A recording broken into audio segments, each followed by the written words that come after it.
to get started. And as you guys recall, we are in the throes of working with sellers. And I'm actually going to start with the slide that we left on. So you guys have already seen this. And we're not going to go back through all this because you guys have already seen it. But, it just serves as a good reminder.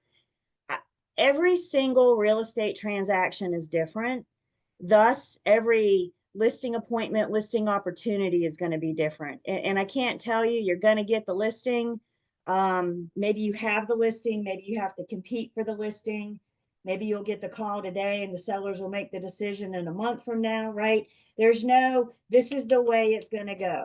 So when we have these conversations about working with sellers, we're just kind of looking at a very broad overview, a very basic. And again, understanding that each and every single transaction is different. And that does include getting ready for your listing appointments. But one way or another, once you get the listing, that's where we are on this slide. No matter how you get it, once you've gotten the listing, then we need to walk the property and talk to the seller, get some information so we can properly list it. There are checklists. Your multiple listing services will offer like input sheets that, I don't know, I'm old school. I print those things out and put them on a clipboard. So when I'm walking around the house, I can check boxes and make notes because, like we've been saying, after a while, all these homes start running together. And if you're relying on your memory and you were out showing 5 properties and then you go to this listing appointment, it's going to be that, well, was this feature in this listing or was this in one of the ones that I saw this afternoon? So as you're going through with the seller, looking at the property, asking questions, learning about the property so you can market it, make sure one way or another you're taking good notes. So when it is ready to list, you'll have that information. And again, this is just a very brief list of things that we need to make sure that we go over with the seller. We need to ask questions. We cannot wait for the seller to volunteer the information because they don't know. They may have never sold a home before. Remember, you're the professional, so they're relying on you to help guide them through the transaction. Perfect, thank you. So we just got to ask questions, and that's what it comes down to. We got to inquire. We cannot wait for the seller to volunteer certain information. I know we spent a good amount of time talking about the septic info. Specifically, that's referring to an on-site septic system. Now, if it's public, no problem. But if it's an on-site septic system, then there hopefully will be a permit that we can rely on to report the number of bedrooms, to list the number of bedrooms. You remember how many human heartbeats per bedroom? You guys can show me how many human heartbeats per bedroom. Yeah, 2. So all that's saying is if it lists on the permit it's a 3-bedroom house, then all that means is that the system will support 6 people using the water, all the water that leaves the home. I cannot advertise as the listing agent. I cannot advertise more than the number of bedrooms on the septic permit. So again, the importance of having the seller, we can both be gathering information, getting some documentation together so we can list it. In just a few slides, we're going to be ready to look at our listing agreement. And, as I've said before with the forms, if you're familiar with the forms, then it helps put words in your mouth. But another thing I'll say about the listing agreement we're going to see is it kind of serves as one big gigantic checklist. And if we're going through the listing agreement with the seller, then we're making sure we're covering everything or most things, specifically those that we can find in the listing agreement. So any questions so far before we take off?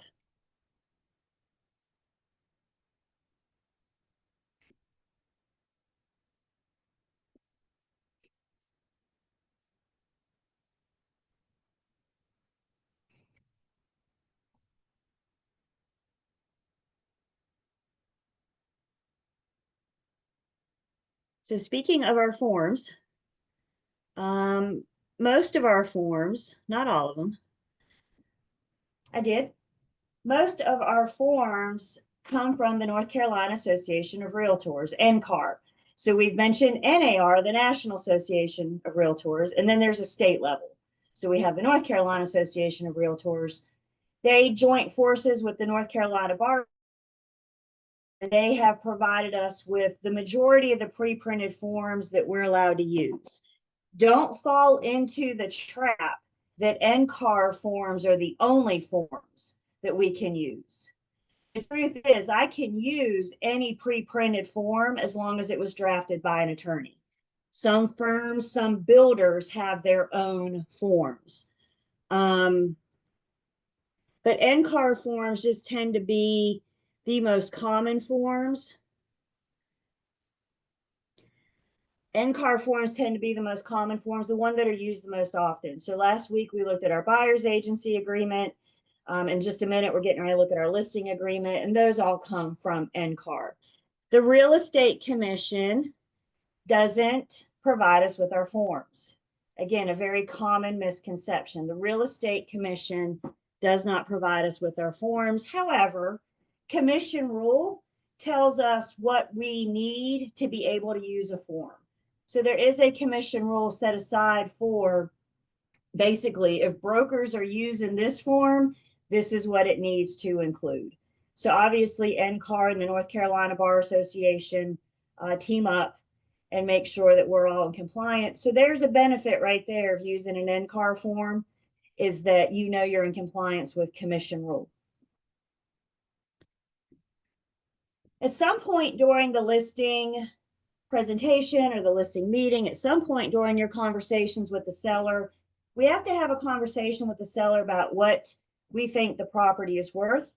And part of the answer to that question is going to be studying recently sold properties nearby. So we're going to go out and look at closings across the street, down the street, you know, quarter-mile radius, maybe in that subdivision, whatever. So when the seller wants to know, what's my home worth? What can you sell my home for? We're not just blurting a number out. This is something that we're going to do some research. Make a mental note. This would be our comparative market analysis. And I got a whole unit dedicated to finding value and specifically CMAs and everything. So that is unit 7. So we're going to spend time talking about how we can pull these good comparables to make sure we're giving the seller our best advice. But we need to make sure that we're having the conversation with the seller. Again, don't just blurt a number out and expect the seller to be okay with what you tell them. We need to show them. We need to print a report, show them pictures, whatever, to help them arrive at an appropriate listing price. Did you guys hear what I just said? The seller decides the listing price. Remember, I'm a fact finder. I provide the facts for them to make an informed decision.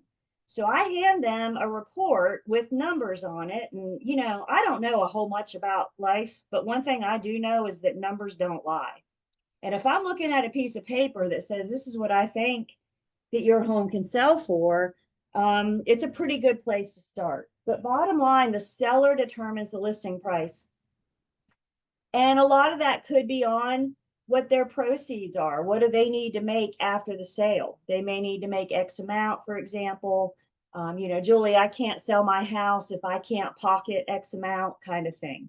So it's very important that we're taking the time to appropriately advise the seller on the best list price, sales price.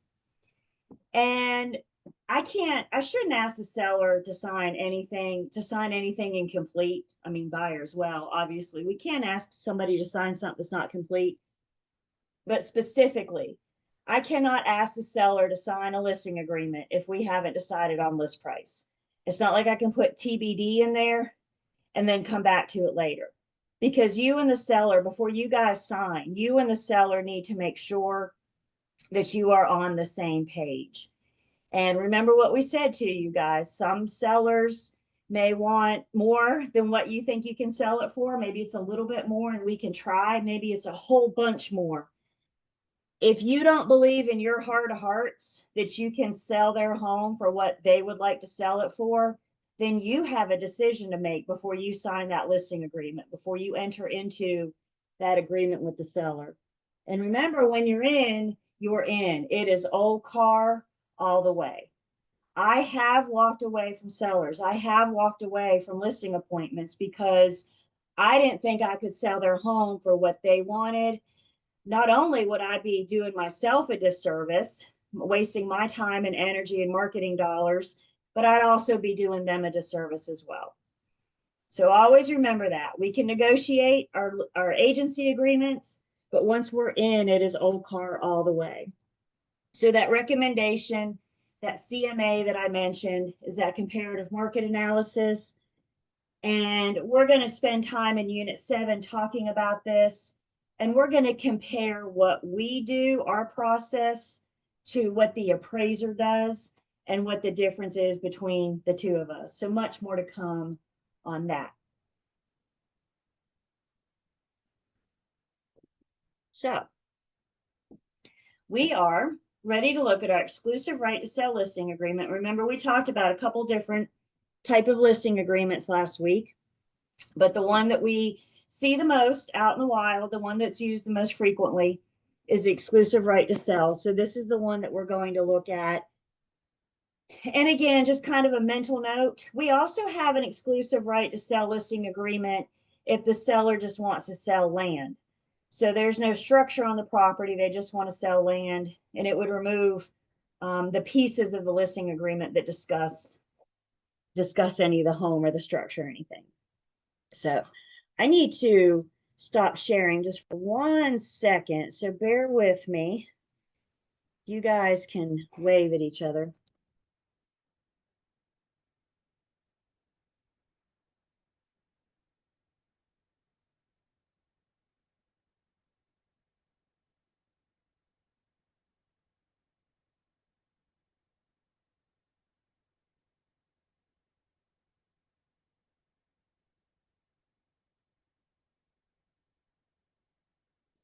Let me come back and get you guys. And the listing agreement, we got it in a couple different places in our Learn Test Pass. So you got your forms and the Unit 3 agency, and our listing agreement is down here for you. And then I think they're also up here in the resources as well. But just a sample listing agreement for you guys. Of course, I've already made it big and blown it up so we can actually see it. We're not going through this thing in detail. We're just going to kind of hit the highlights. But again, as with the buyer's agency agreement, I think that this is something that you guys should look at because this is going to help us better understand working with sellers.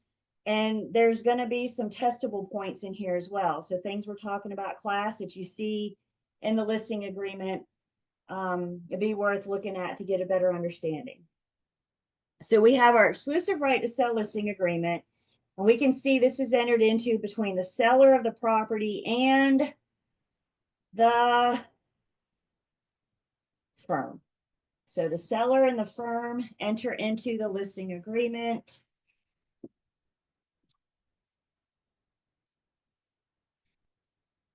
See, term of the agreement, one of the musts of any of our listing agreement, we have to have a definite end date. So this term of the agreement tells us that it starts whenever this thing is signed, and it shall end at 11:59 p.m. on its expiration date.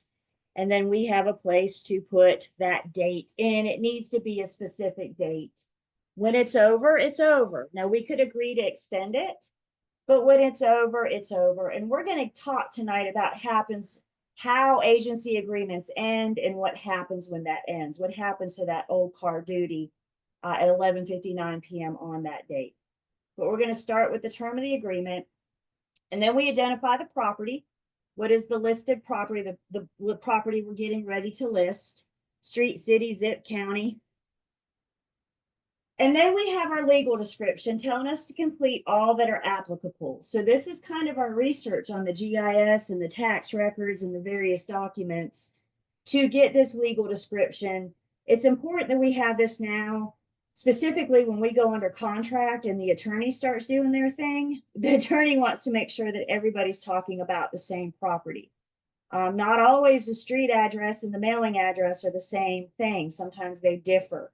So just making sure that we have as much information so we're all on the same page. We know that we're all listing the same, the listing and selling the right property. Then we get into fixtures with the sellers, talking about fixtures, what needs to stay, unless excluded. Remember, anything is negotiable. So this exact same list we saw, and we're going to see in our sales contract, but it's good that we have this list now that we can share this with the seller and we can say, I need you to go through this list. And if you plan on taking anything, I mean, that's awesome. But I need to know now if you're going to take it. Remember, we said when we were talking about fixtures, ideally, sellers would take it down and replace it or repair it before a buyer ever saw it, before I showed up to take pictures or before a buyer ever sees it. Do we live in a perfect world? No. So the seller may say, I'm not taking it down until I move. Awesome. We've had the conversation, and listing agents, you now know that you have a duty to let every buyer that sees these pictures, every buyer that sees this property know that if you buy, this particular fixture will not be there. It will not be included. Listing agents, your other duty, when the offer comes in, we have a place to exclude any fixtures.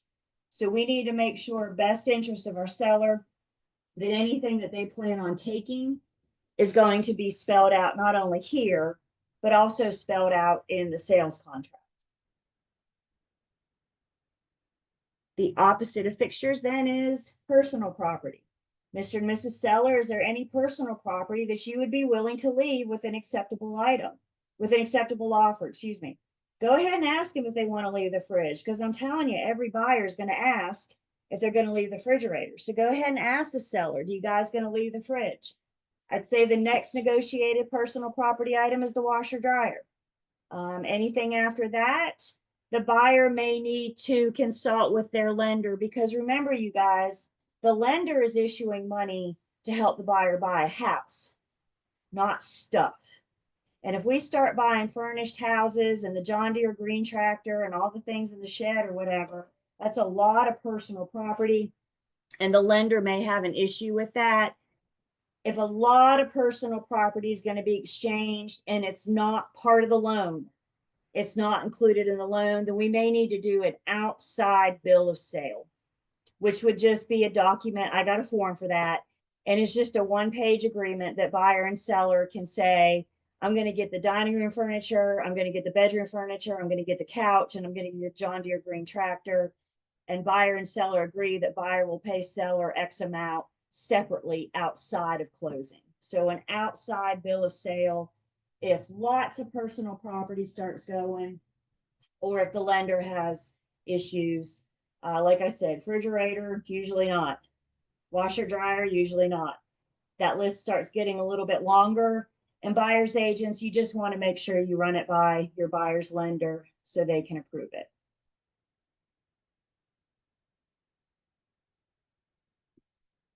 Seller may or may not want to provide a home warranty.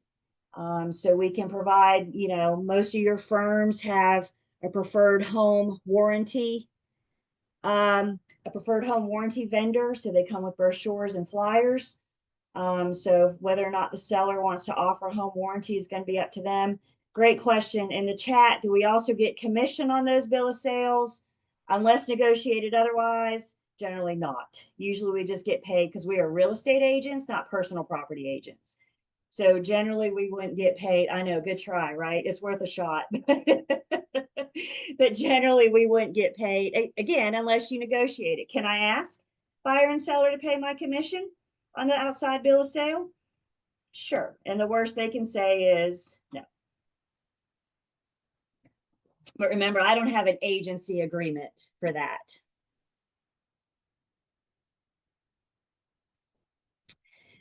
So we discussed the home warranty. Again, think of this listing agreement as a big checklist. We're just going item by item with the seller. This is where we're going to put the listing price. What is the price that we agree to? And note, you guys, that doesn't say sales price. That says listing price. So I'm going to help the seller determine what I think a buyer would be willing to pay for it. The listing price is usually going to be a little bit higher than that to allow wiggle room for negotiations. How much higher? The answer is it depends. It depends on the market. It depends on the condition of the property. It depends on the seller. Some sellers, it's pretty much been my experience that sellers have one of two agendas, and it's either time or money. So, Mr. and Mrs. Seller, what do you need? Do you need to sell your house fast? I may not be able to get you as much money. Do you need lots of money? Then we may need it to sit for more time. So how much more than asking price, keeping it reasonable because we don't want to, chase buyers away. But generally speaking, what we list it for is not what we expect to sell it for, just to have that wiggle room for negotiations. We're also going to talk to the seller about acceptable terms. So cash buyers, financing, different types of loans, conventional FHA, etc. We're going to talk about all those loan types when we get to our financing unit. Could the buyer assume the seller's loan? Is the seller going to offer seller financing? Again, every property is different. Every seller is different. So by having the conversation up front with the seller about what types of terms they would consider an offer for, is how we're going to market it, how we're going to promote it. I will also say one thing we're going to learn when we get into the different loan types, there are certain property criteria for FHA and VA loans, and not all properties are going to qualify for an FHA loan. So if we don't think that FHA will approve the loan because the roof is 30 years old and there's chipped paint, that'll make more sense in just a minute, in just a bit this evening.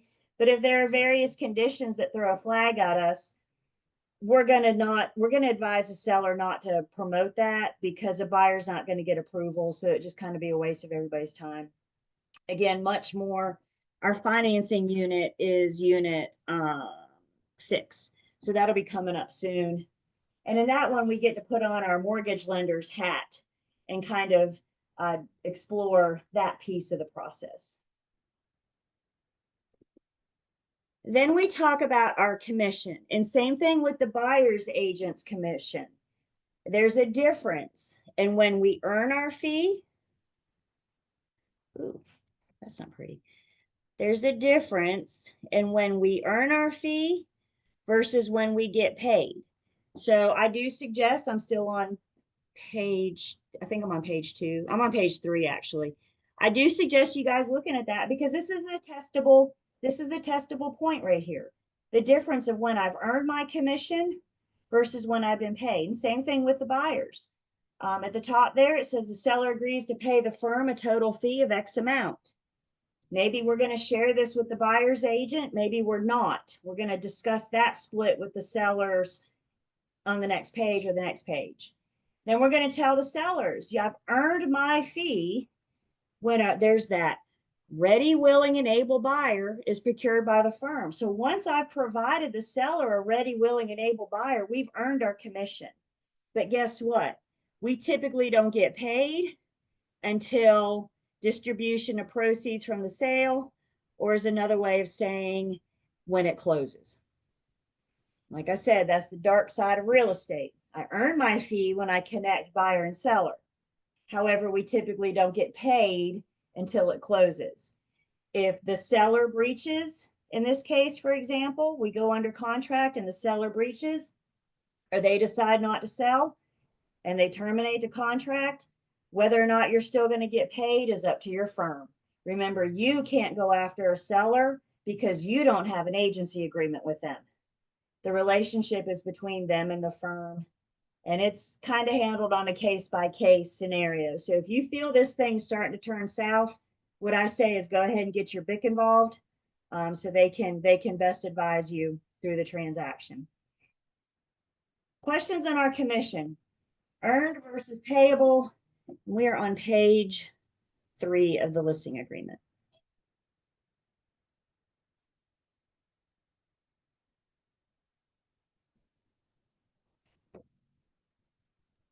Have you ever earned your commission and not received it? Oh yeah. Oh yeah. If it doesn't close, yes, usually the thing for whatever reason. And honestly, it's mostly because the buyer terminates. I'm going to say seller breach, seller terminate is it's more rare. than the buyer breaching or terminating. But yeah, yep. And so, you know, if you still have a listing agreement, if you're still good, you just put it back on the market and remind yourself, dang it, I've sold this property once. I can sell it again. Hello.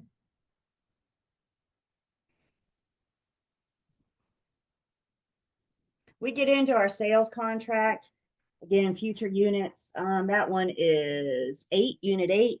And we're going to talk about the buyer has a opt out period. Then they have a time when they're more locked in, I'll say. So there's the process.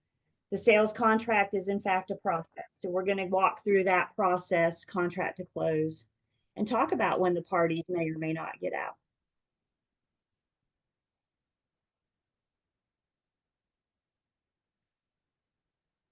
Additional compensation, we saw this again with our buyer's agent agreement. I think we see it more with the buyer's agent with the seller, but again, the discussion we had last week about commission, if I'm going to make a bonus or if I'm going to make more than what we agreed to in the listing agreement, then I need to make sure I notify my principal. My principal needs to be aware. And then we're going to go over with the seller how I'm going to share the commission. So remember at the top of page 3, we said, this is how much I expect to collect from you. And now we're going to say if we're going to share it with whomever brings the buyer. Are we going to cooperate with sub-agents? Are we going to cooperate with buyer's agents? And if so, how much? Remember, with sub-agency, if the listing firm and the seller don't want to work with them, then the amount in the sub-agent field is just going to be a big 0. And if I'm not offering to pay a seller sub-agent, then I don't even need them to show it, right? If I'm not going to pay them and they're not going to collect from the buyer. So the listing agreement helps us identify if we are going to work with sub-agents, seller sub-agents. And then if we are going, the seller will be willing to pay any of the buyer's agent commission. We'd spell that out here as well. The seller's under no obligation to pay the buyer's agent's commission. Some will, some won't. It's entirely up to them. We just need to have the conversation to make sure they understand their options. And remember, you guys, our buyer's agency agreement said, we looked at our buyers and we said, I will always ask the seller to pay me first. But if they can't or won't, then you're up. So whether or not the seller is going to pay a buyer's agent is going to be spelled out here. Your firm will have a policy on how much they want to charge the seller to list the property. And then it's going to be up to the seller if they're willing to pay any of that or pay more than that for a buyer's agent commission.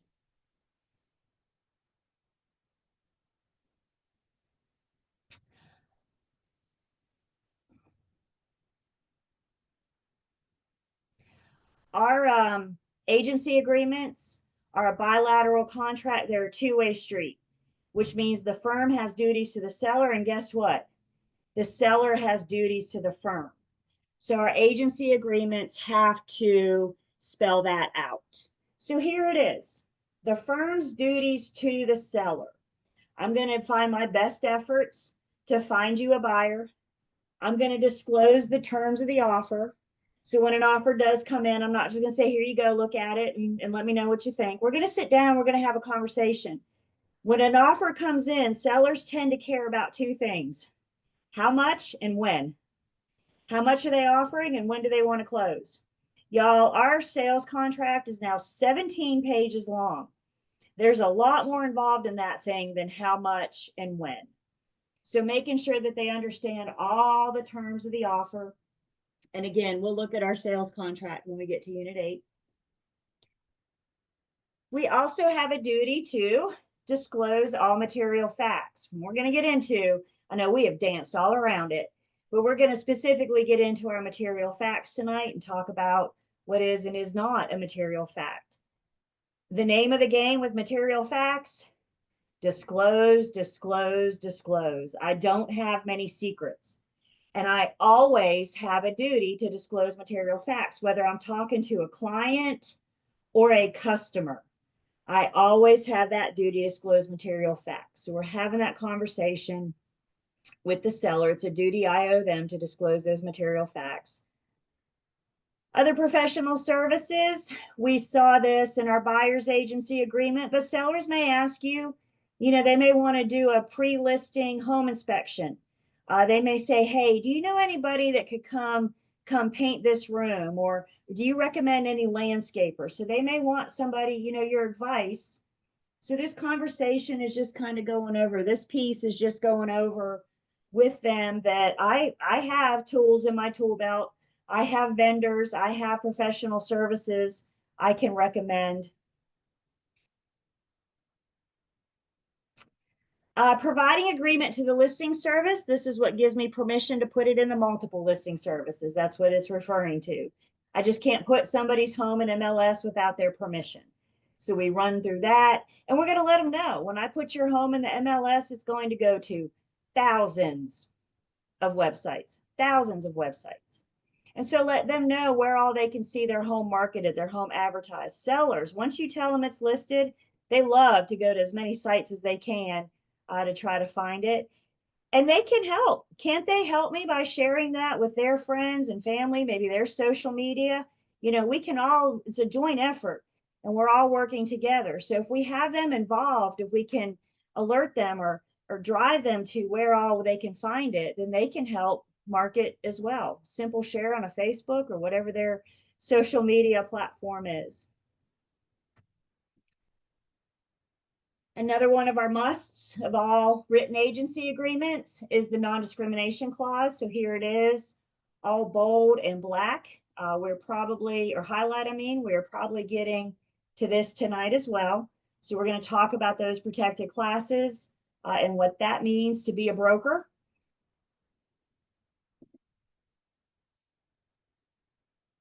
Then we're going to talk about marketing the property. And the first thing that we have to do is decide on a date that we're going to advertise it, the date that it goes live, if you will. I tell you, it's going to be very hard to get this thing signed today and to get it in MLS today because you got to measure, you got to do pictures, you got to get the property information, you got to gather the data. You may measure your own listings, you may not. I got a whole unit dedicated to measuring in Unit 5. But either way, you need time. If you're going to hire somebody to measure for you, then you need to make sure that your schedules are coordinated. If somebody's going to come do your pictures, we need to make sure that we have time to get them ordered, get your people on order. The seller may also have some work to do. Maybe the house is just trash and you say, wow, if you could do a good deep clean this weekend, it's gonna make a big difference. So again, it's really tough. It could be done, but it's a long day, y'all. It's really, really tough to get this thing signed today and to market it today. So just having a reasonable expectation on that market date so we can all be ready.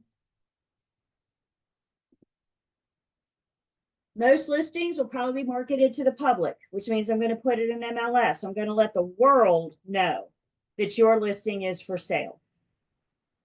If we are going to do public marketing, we have some options here. I need the seller to check some boxes for me. Coming soon is kind of like the movie trailer, the preview. Coming this summer, this fantastic movie. It's kind of what we're doing is promoting it.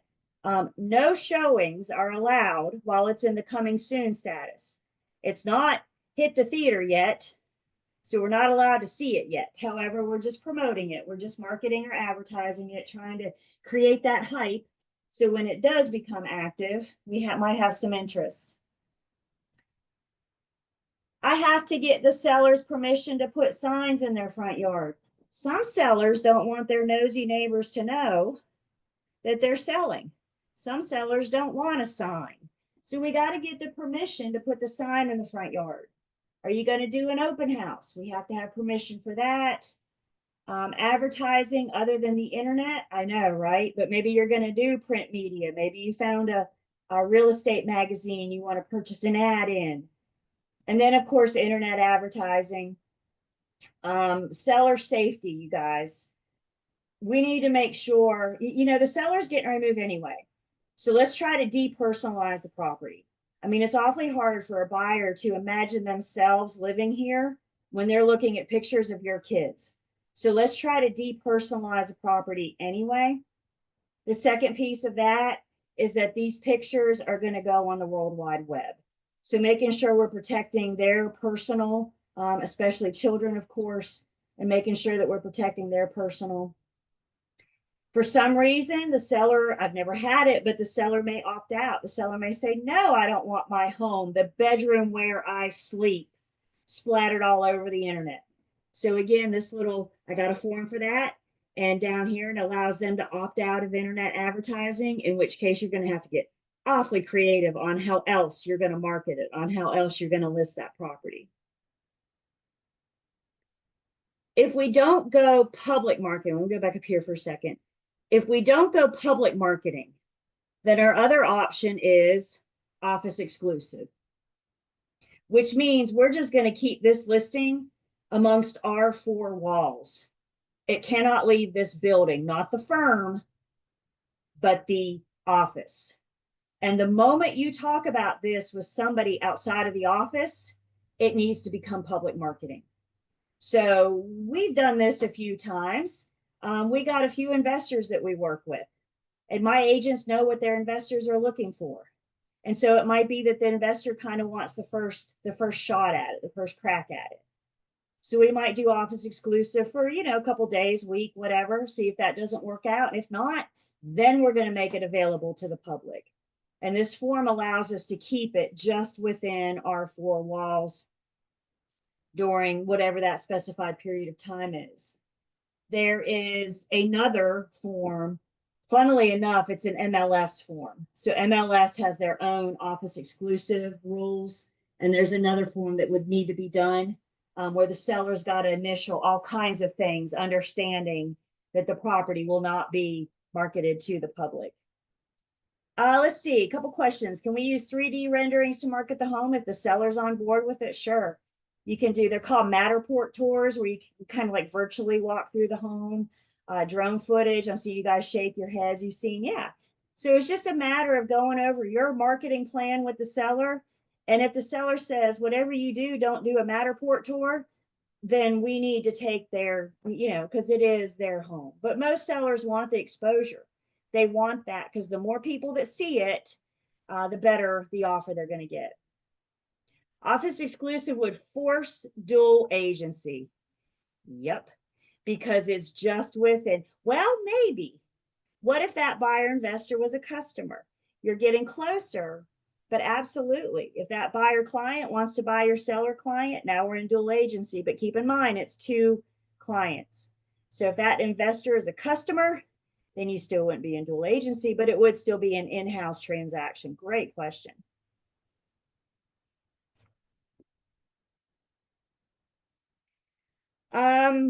Does or does not want to put lock boxes, key boxes, combo boxes, super boxes. All MLSs are different. They offer something different.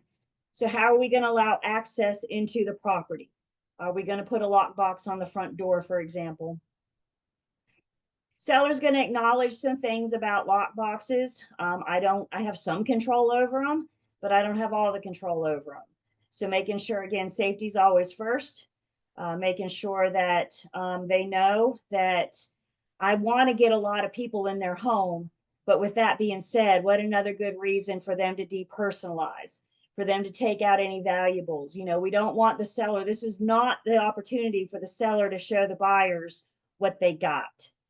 We're trying to get people in the house to sell the house. Anything that looks expensive, anything that looks like it's worth something, let's have the seller take that down. Because what do you think the buyer's going to say when they see that?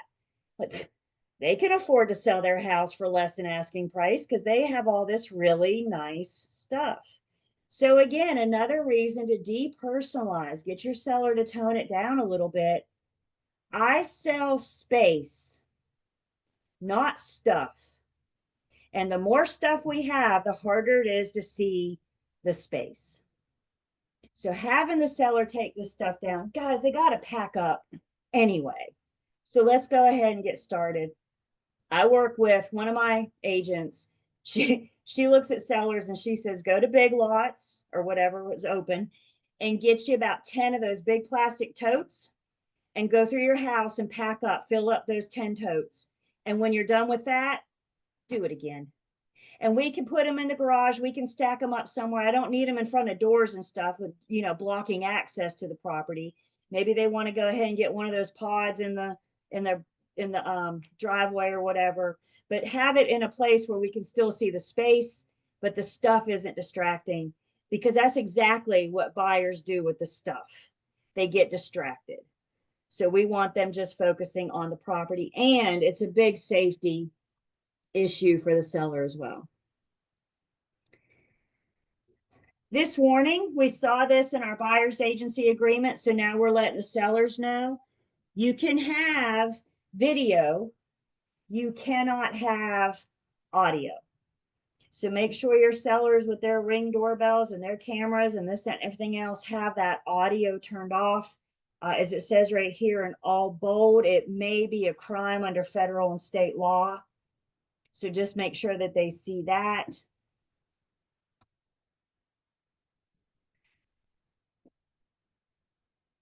Earnest money comes about with the sales contract. So the buyer's going to put some money down up front, and one of the money they're going to put down is called earnest money. The other one is called due diligence fee. Now, I'm not going to spend much time on them here because we're going to get into them when we get into our contract. But we're letting the seller know up front, this is what happens to the earnest money. This is what happens to the due diligence fee. Again, stick that in the back. We'll come back to that in our contract. The seller has some representations to make to the firm. The seller has some information to provide to the firm to allow me to properly market it. So again, we're just asking questions. We're just going through and asking questions. One thing the seller needs to represent is how long they've owned the property. Have you owned it for less than a year? Have you owned it for more than a year? Are you a wholesaler and don't yet own it? You're still in the process of purchasing it. Some lenders care, some loan products care about how long it's been owned. When I talk about somebody that's owned a property for less than a year, who do you typically think of? Investors. Realtors. Investors, realtors, flippers, right? Their job is to come in, buy, flip it, turn around and sell it. Some lenders care about that. Some loan products care about that. So again, I'm just gathering the information. So when a buyer comes forward, I can provide them the facts. Seller is or is not under or contemplating bankruptcy. Access, the property has access to a public right-of-way. Is there a manufactured or mobile home on the property? If so, identify there's the VIN number, year, make, and model. Is there an owner's association or an HOA? If it's in an HOA, I need to get that information. I need to be getting the covenants and the bylaws and these kind of things, because a good buyer's agent is going to ask for it. So sellers, let's go ahead and gather it now so we know we have that. What is the contact information? And also, we won't talk about dues yet, but we're going to talk about dues in just a second. Is it in a flood hazard? Is it in wetlands? Is flood insurance required? Again, we're just going through this and asking the seller, do you guys pay flood insurance? Are you guys in a floodplain? Are you in a flood hazard? Has this property ever been clad in synthetic stucco? We're actually going to talk about that tonight too. We're alluding to a lot of things. Synthetic stucco is an exterior siding. It's that rough looking concrete type siding. I almost associate it with like Spanish style homes. Synthetic then is fake. Ethos is fake. And the problem with that is sometimes water gets behind it, and water and wood aren't a good mix. So you might get mold, you might get dry rot, you might get soft wood. So if it's ever been clad in synthetic stucco, fake stucco, it will forever remain a material fact on the property, even if it's been addressed. Still asking questions. Is there a termite bond on the property? If so, what's that information? And then we got to look at the seller at one point and say, what's your outstanding balances? How much do you owe? What I'm looking for here, please note, I'm not looking for to the penny. We're just looking for approximate balances. I'm trying to get a rough idea of what you owe. I already, by this point, have an idea what I think I can sell your home for. So when you start telling me what you owe and what you owe starts adding up to more what I think I can sell your home for, whoa, stop. We have a different conversation that we need to have. If the seller's underwater, we need to make sure that they can afford to sell. And if they can't, we very well may be in a short sale or a foreclosure situation, in which case we're advising them to talk to their attorney, their accountant, their lender.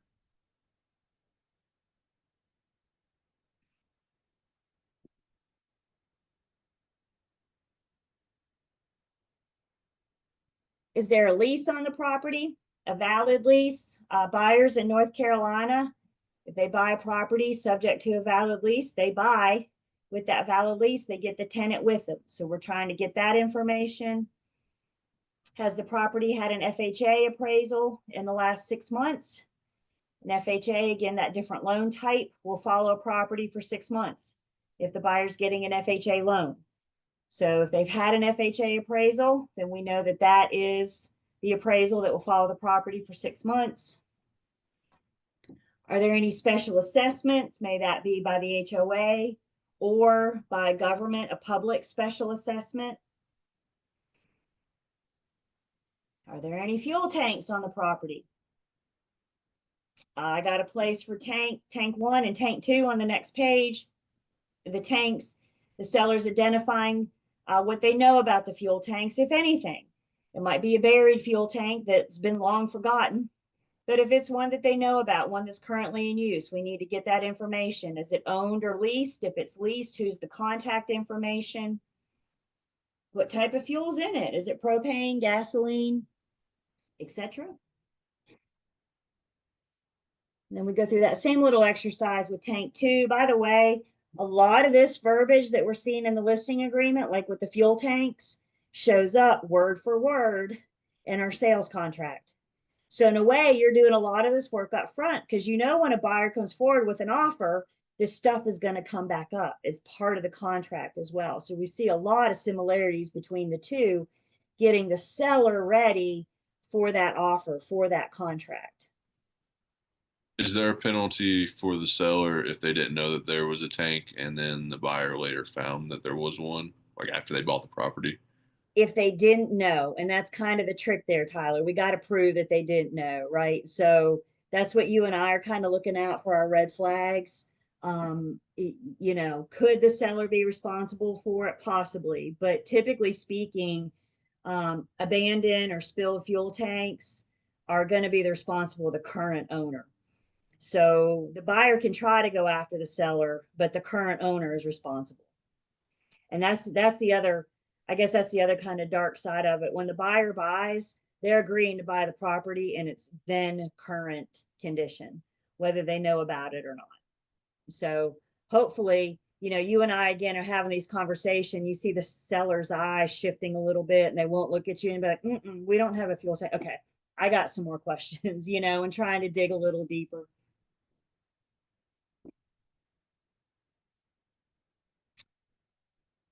Is there an off-site and or separate septic lot, boat slip, garage, parking space, storage unit, etc.? Again, just gathering information.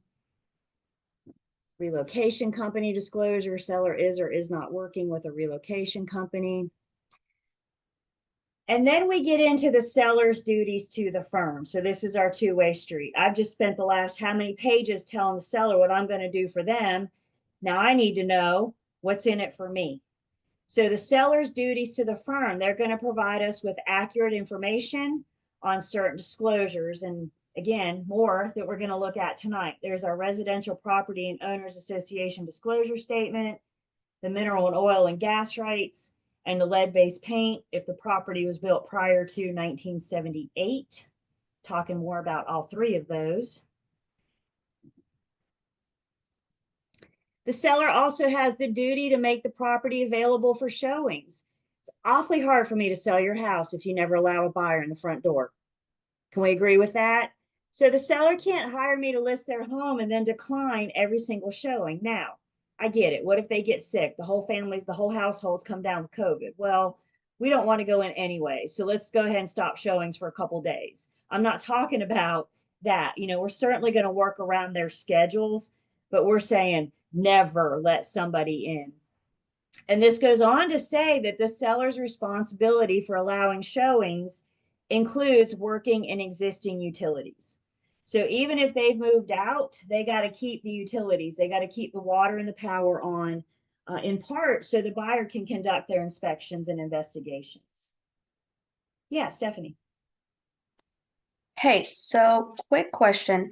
Let's say that we represent, like a buyer and they see this house that they absolutely love and they're like, "Hey, I want to see this house before the weekends. Like I want to see it this week." But, that family, let's say they had COVID. Is there a way to do like maybe like a virtual touring or something like that? Like what could be other ways that they could see that house? I would call the listing agent and try to brainstorm with them, but bottom line, if they, because now the listing agent may have to get in to do a tour, and she may not, or he may not want to go in with the COVID house. So, I can try, because I'm representing my buyer, right? So I'm going to do what I can to try to get him in the front door.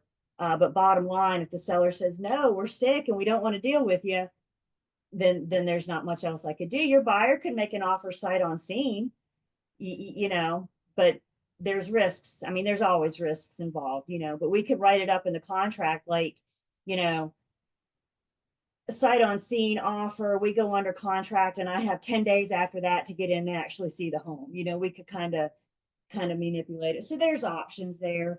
Um, as you guys can imagine, showing property during the pandemic was quite challenging, quite challenging. But houses were still sold. We were always considered essential because people needed a roof over their head. People needed somewhere to live. So people got very creative. I'll say that. Let's see, providing the firm as soon as reasonably possible, any of the following documentations. So this is where we're asking the seller for, there's our covenants, our bylaws, owner association statements, etc. Anything about the property with the HOA, asking the seller to go ahead and provide to us now, because again, this same verbiage shows up in our sales contract. And a good buyer's agent's going to ask for it. So let's go ahead and start gathering these documents. We're still going through the checklist with the seller.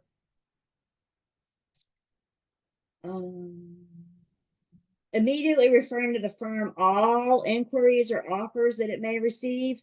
So your seller doesn't need to try to sell the home themselves. If they come across somebody that wants to buy their house, they need to give them your card. Let you do your job and making sure that they're sending all those inquiries straight to you. Probably the biggest responsibility of the seller is to provide a general warranty deed, conveying that fee simple marketable title. If there's any blemishes on the deed, if there's any issues with the property, then the seller may not be able to convey. If they can't convey, then they're in breach. So making sure, remember, we're pulling a copy of the deed before the listing appointment anyway, to make sure you're talking to the people that can sell and their spouses, and making sure everybody's on board from day one. Because if for whatever reason, one of your sellers isn't willing to sign at the closing table, then game over. So having this conversation up front, letting the seller know that that is their big responsibility. Da da da da da. All right, it's break time. So let's take 10. We come back. I don't have much more to say about this listing agreement. And then we're going to talk more about working with sellers.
That's who lost track of time. We're back.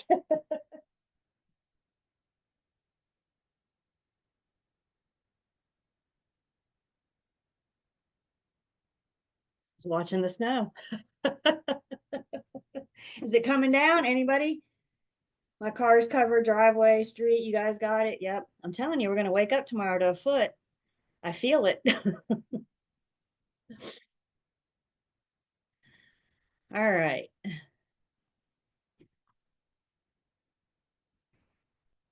Welcome back. Ooh, there's another one on the coast. I got two of you down on the coast now. So yeah, you guys are you're going to be our weather warriors for the next for the next couple of days.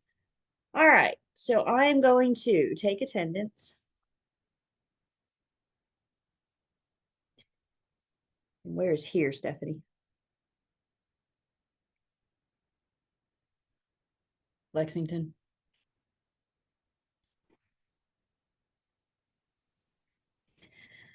All right, just a few more things to say about our listing agreement. Again, I'm going through it super fast. I know that. I kind of like you guys to do the same thing. And if something piques your interest, then go ahead and read it. But you know, you gotta get familiar with it at some point. So, you know, no better time to start than the present. Camera won't cut on. You know what I say? Log out, log back in. See if that doesn't work. And I have taken attendance, so thank you for letting me know that you are back. Okay. Home inspection. I think this came up last week. Can the seller have a home inspection, a pre-listing home inspection? And the answer is sure. And as a matter of fact, I have the opportunity in my listing agreement to discuss with them about the advantages of having a pre-listing home inspection. They don't have to fix anything, but at least maybe if nothing else, give them an idea of what the buyer's home inspector is going to find, things that they may have to address. If they do want to fix something, they're welcome to. And then we could even use that in our promotions. Be like, hey, this, and this was broke, but the seller went ahead and fixed it. So just having the conversation and seeing if that's something that they may be interested in. Photographs and other materials, and I have taken attendance, so make sure I see a few cameras come back on. So make sure you tell me in a chat that you are back. Photographs and other materials. This is letting the seller know that when I come in and take pictures of your home to list and market it, those pictures are mine. Those pictures are my property. So I'm taking the pictures to market your home, and yeah, they're of your home, but they're my property.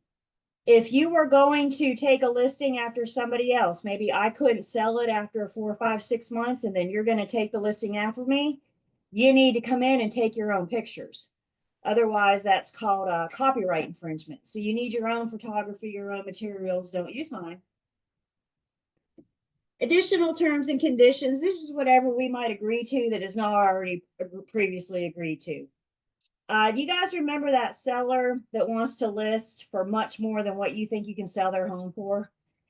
Maybe we use the additional terms and conditions. Okay, we'll do it your way for like 2 weeks. And if we don't have an offer, then we're going to come down to my price, right? Go ahead and sign here. So whatever the parties would, and that's just an example, obviously. But whatever the parties agree to that's not already agreed to in the listing agreement, we have the flexibility to add verbiage here. Remember, you're acting on behalf of the firm. So if it's anything too crazy, just making sure you have your firm's permission before you start signing. Please make a note. Bottom of page 10 into page 11 is dual agency as explained to the seller. I think you guys should read dual agency in the buyer's agency agreement. I also think that you should read dual agency in the listing agreement. It goes over the disclosure of information, the firm's role as a dual agent, and what that means for the seller. What does it mean for the seller to be in a dual agency situation? We discussed designated dual agency, and again, we're not reading this to the seller, but we have the words in our mouth and we're having these conversations to help us better explain it. And then in our listing agreement, we kind of have two options here. And it says initial either dual agency or exclusive representation. So either the seller agrees to do dual, or they want exclusive representation and they do not authorize dual agency. So we're going to initial here for dual, initial here if they do not authorize dual agency. If they agree to dual, then we can ask them, are you okay with me being a single agent, dual agent? Some sellers, they understand that the firm is representing both, but some sellers want to keep the individual broker to themselves. So I need that permission to be a single agent, dual agent. And then if your firm offers designated dual agency, then we can see to take that a step further and get that authorization for designated. So it's spelled out for us quite nicely. It's handled quite nicely. To me, it's pretty clear. There are two options and there are only two options. And if you do select option A, then we have a few other things to discuss. Remember, you guys, the listing agreement has to be in writing from the onset, which means I cannot perform a single service with the seller without having this thing in writing. If they initially say no, I want exclusive representation, and then later change their mind because they have said no in writing, the only way for them to change their mind is in writing. So we'd have to come in, we would initial, or we'd strike through the initials and then have them initial and date agreeing to dual agency. Just keep that in mind, that sometimes dual agency is going to get revisited.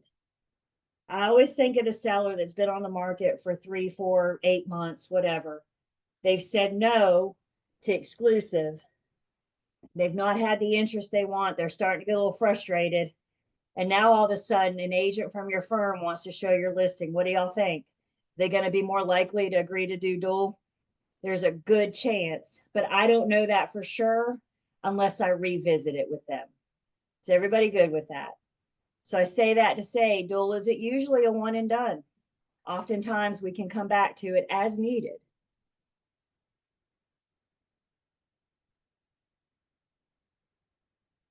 Termination, breach, mediation, attorney's fees. What happens if the seller terminates this agreement? What happens if the seller's in breach?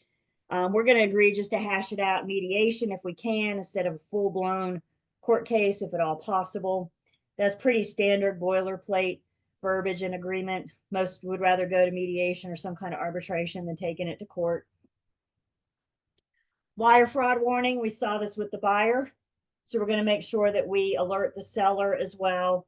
If they want their proceeds from closing wire transfer to them, and usually where this comes up the most is when the seller's already moved out of town or out of state and they don't want to wait for a check to be mailed.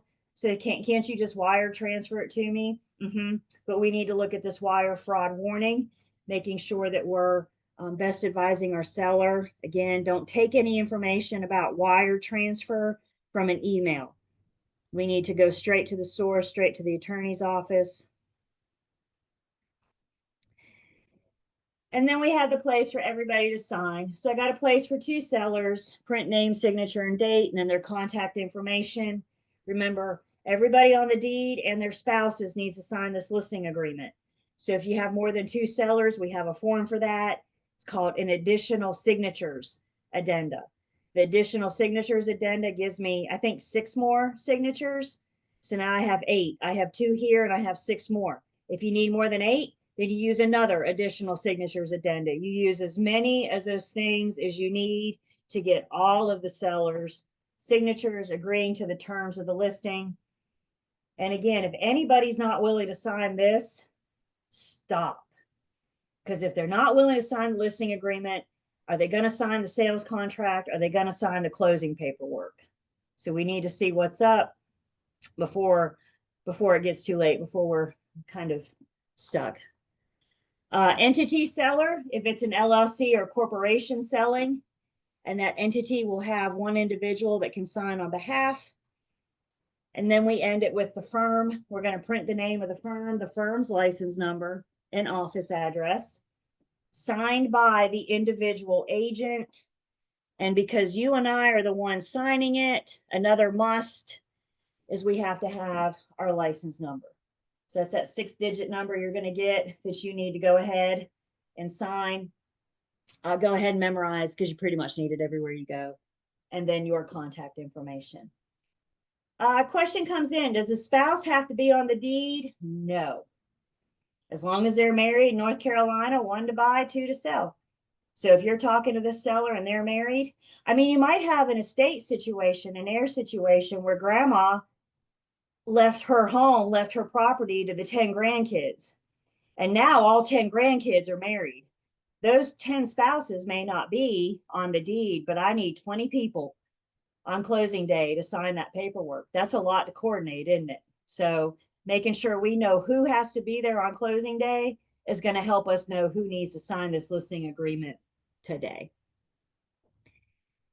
And that is our 13-page exclusive right to sell. But again, it's a legally binding agreement. It's an agency agreement. It's an employment contract, but it could also be seen as a checklist. What is it I need to say? What is it that I need to make sure I'm covering with the seller?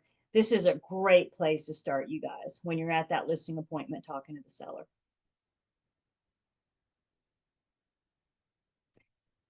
Sean, I'm sorry. I just realized, can you rename yourself? I just saw that. Zoom user. Thank you. Questions on our listing agreement, exclusive right to sell listing agreement specifically?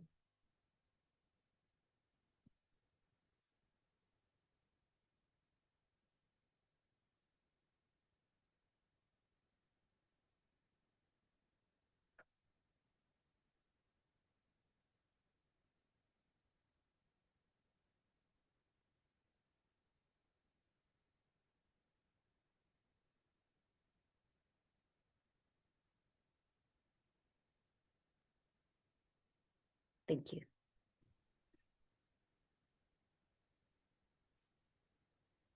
I have a question. Yes. So when you're PB, you're just getting started and say you get a listing, do you encourage us to sit down with the broker in charge to help with this form as we're doing it, or do it on our own? Yes, but I would expect the broker in charge want to sit down with you. Okay. I would expect the broker in charge will want to be part of the process because as a provisional broker, you can't be active unless you're under the supervision of a BIC. And once you're under the supervision of a BIC, you can pretty much do what a full broker can do, but your BIC is going to be responsible for you. So in other words, as a PB, if you mess up and get yourself in trouble with the real estate commission, you're going to take your BIC down with you. So I would hope that they would be, and Ariana, they may not be at the listing appointment with you, but they're prepping you, they're getting you ready, and they're saying, call me as soon as you're done and let me know how it goes. They may even be sitting there with you, through your first couple listing appointments. So there's no level of involvement required. And that might be another good reason to talk to a couple different firms and, ask the BIC, you going to be in my back pocket or are you going to trust me to be on my own? You know what I'm saying? But they are ultimately responsible as a PB. They're going to be responsible for your actions. Like your BIC, you guys. That's what I have to say about that. If you don't get the warm fuzzies from your BIC, that may not be the firm for you. And that's why I want you to talk to a couple, because you don't know. They're all different. So you want something to compare and contrast to.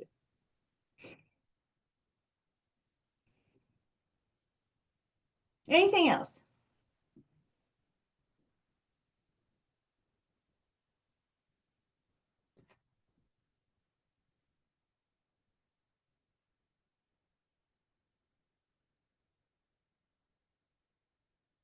Quick reminder, because I know a couple of you are just joining us. So if you weren't here at the very beginning, just FYI, you guys, I sent an email out Friday morning trying to clarify the commission thing. If you didn't get the email, drop your email address in the chat and I'll make sure you get that tonight or tomorrow morning.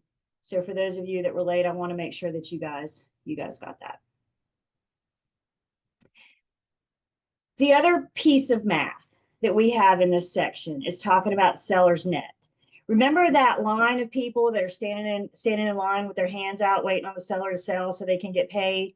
All those lien holders, you and I are in that line somewhere, the attorney, the, closing costs, all those people that are going to get paid from the seller's proceeds. And the very last person in line, the very end of the line, is the seller.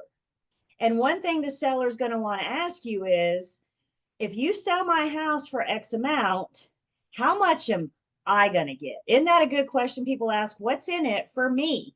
And if you're going to sell my house for X amount, what are you going to put in my pocket?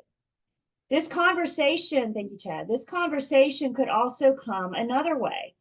The seller could look at you and say, I have things to do, but I cannot afford to do them if I can't make X amount. So if you can't sell my house and put X amount in my pocket, then I can't afford to sell. So helping the seller determine what they're going to net, how much they're going to make when you sell their house. Now in the real world, I got a worksheet and you plug in some numbers and it beep, boop, boop, and it calculates. But until we get to the real world, we need a basic understanding of how to calculate the seller's net. And this leads us to our next T-bar. So go ahead and jot this down, and then we're going to talk about what all those little asterisks mean.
So T-bar 101 tells us the part over the whole. In this case, the seller's net and their debits is part of the sales price.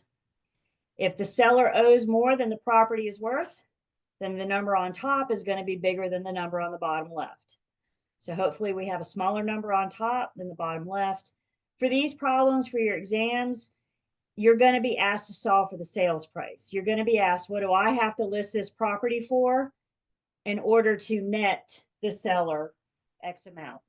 So let's look at what's on top, the part. The seller's net is what they want to pocket. Once this thing is closed and everybody's said and done, there's going to be a check made out to Mr. and Mrs. Seller. And that's what the seller's net is. What are you going to put in my pocket? The debt then is everything that the seller owes to be able to convey. So we're looking at all their outstanding liens. Remember, we talked about mortgages and outstanding property taxes and all those lien holders, those mechanics liens and judgments and all that, all their outstanding liens, in addition to their closing costs. Now, they will have some closing costs, not as much as the buyer, but they do have some closing costs. We're going to get into everybody's closing costs in a future unit when we get to go to closing. The first asterisk, under debit, I want you to make a note. That's everything that the seller owes except the commission that they're willing to pay us. All of their debits except our commission. Don't worry, I will get you paid in just a second. So again, mortgages, liens, outstanding anything, closing costs. So we're going to take what the seller nets and we're going to add it to their debt except commission. The other thing, yeah. I'm sorry. Those include the taxes if he does too, or If they have outstanding taxes, yep. okay. We're going to share this year's tax bill. So that could be part of the seller's debits if they owe the buyer for any of the tax bill. So when it comes to the seller's debits, you guys, we're always going to do what the problem tells us. Don't try to add numbers. Just stick with the numbers that's in the problem. Everybody good so far? The seller's rate is where our commission comes from. Now, when we're doing seller net, the best piece of advice I can give you is to put on your seller's hat. So pretend for just a second that we're sellers and you care about how much is in it for me, right? If the seller's rate equals, for example, we can talk about pie, and the seller's rate equals the whole pie. The sales price is 100%. And they're going to use the sales price to pay off all their debts and to get their net. Our commission comes from the seller's pie. When they agree to pay us a commission, they're going to agree to give us a piece of their pie. So the seller's rate, the number on the bottom right, is always 100% minus whatever they're paying us. They are giving us a piece of their pie. So for example, if the seller agrees to give you a piece of pie that's 7%, why don't you guys tell me in the chat what the seller's rate would be?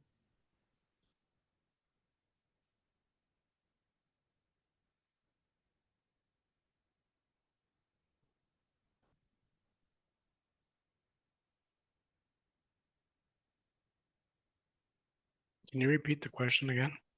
If the seller is giving me a piece of their pie, 7% of their pie, what is their rate going to be? They've given me a piece of their pie. So how much are they keeping for themselves?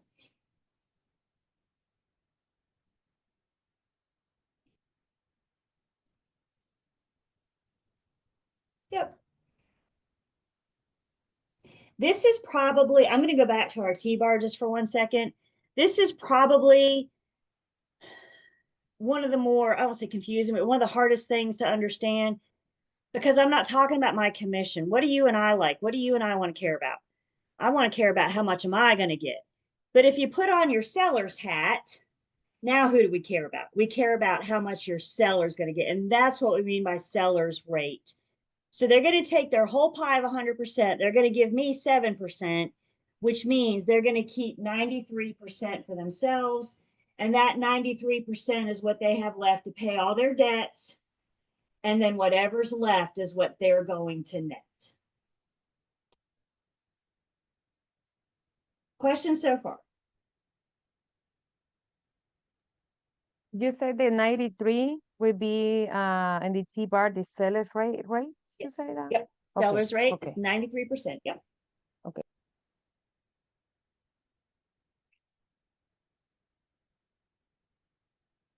So true to math form, we're going to pull a problem up. We're going to do one together. And then, of course, I'm not going to have all the fun. So I'm going to let you guys do one. Of course, we'll come back and talk about it.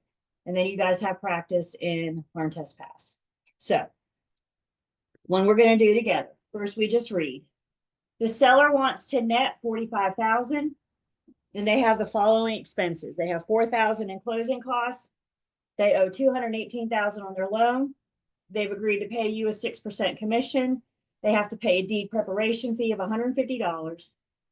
So the question on the table is, what does the seller have to sell the property for in order to the desired net? What do I have to sell their home for in order for them to walk away with $45,000?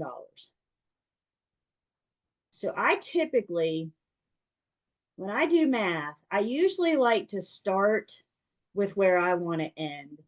And what I mean by that is one of the first things I like to do is identify my X. What I'm solving for is the sales price. What do I have to sell their home for in order for them to net $45,000? The number on top of the T-bar is going to be what they want to net plus all of their debits and expenses, everything but my commission. So I got $4,000 in closing costs. I got $218,000. and loan payoff. And then I have a deed preparation fee of $150. So when I add all that up, I get the number for the top of my T-bar of 267, 150 questions so far. This is their net. This is the $45,000 plus their debt, everything but my commission. My commission is calculated out of the seller's rate. So if the seller's pay, I can see mouths move. If the seller's giving me 6%, what's the seller's rate? Let me see your mouth move. You guys look awesome. Yep. So if they're giving me 6%, that means they get to keep 94% of the piece of their pie. Questions on how we set up the T-bar, how we got, why we got what we got.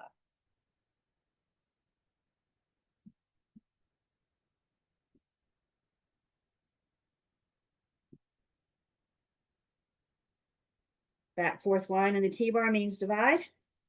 So I'm going to take 267, 150, divide it by 94%. And that gives me a sales price of 284,202.12. And the problem is going to ask you to round, but we're going to stick with what the calculator says. Questions on the number before we talk a little bit more about what this means. Questions on how I got the 284,202.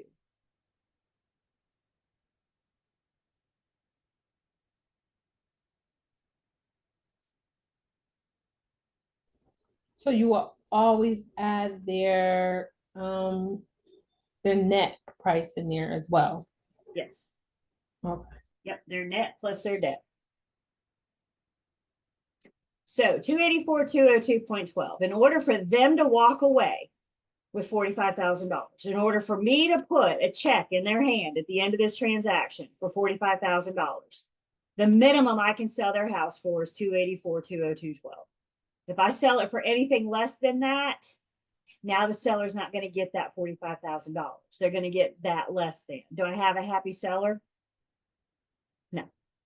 If I sell it for anything more than that, now the seller could make more money, right? When we talk about minimum sales price, I got a question about rounding. The problem will specify if it wants you to round.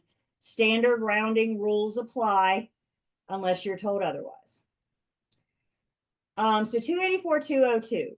Are you ready to sign a listing agreement yet without looking at any numbers, crunching any numbers? Are you going to just say, oh, yeah, I can sell your home for that? I feel it in my soul that I got you guys shaking your head at me. No.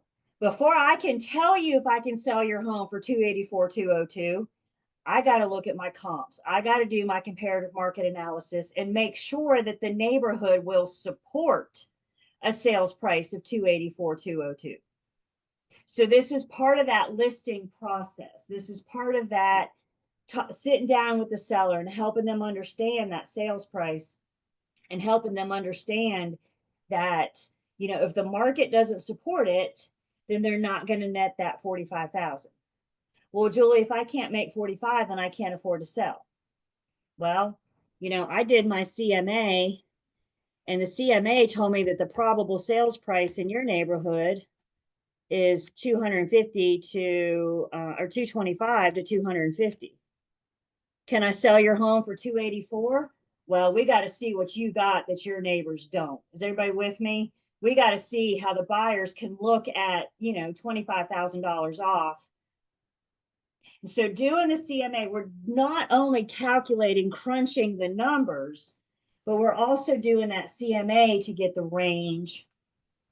How do you know how much closing is at listing? How do you know how much closing is at listing? I'm missing something there. Okay, so you listed closing cost was $4,000. How do you know that at the listing? That it's going to cost $4,000? That's a great question, Michelle. I'm going to guesstimate. And that's probably inflated a little bit to give me some wiggle room. I got you. That's a great question. So you do these things enough, you work with enough attorneys, and you have a rough idea of what that's going to be. Yeah, I had a seller once. The man about drove me nuts. His answer to everything was, I don't care as long as I make X amount. Hey, what do you want to sell your house for? What do you want to list your house for? I don't care as long as we got an offer in. You want to include the I don't care as long as I make. They want the window treatments. I don't care as long as I make X amount. And then he immediately called me back. What are window treatments? Fair question, guys. They're like curtains, drapes, things like that. He was not trying to be difficult. He was not trying to be hard to get along with. He really only had one genuine concern. And his concern was that he had to make X amount. Now, I just mentioned overinflating the numbers. Y'all think I overinflated some numbers to give myself some wiggle room? Because that number was so very important to him. Remember that story for a bit when we get into some material facts. Because, preview, I had a material fact on my hand. Because if it's important to my buyer or seller, then by golly, it's important to me. All right, now it's your turn. Tell me in the chat, and I'd like to hear from everybody, please. Tell me in the chat, A, B, C, or D.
About 30 more seconds and we'll talk about it.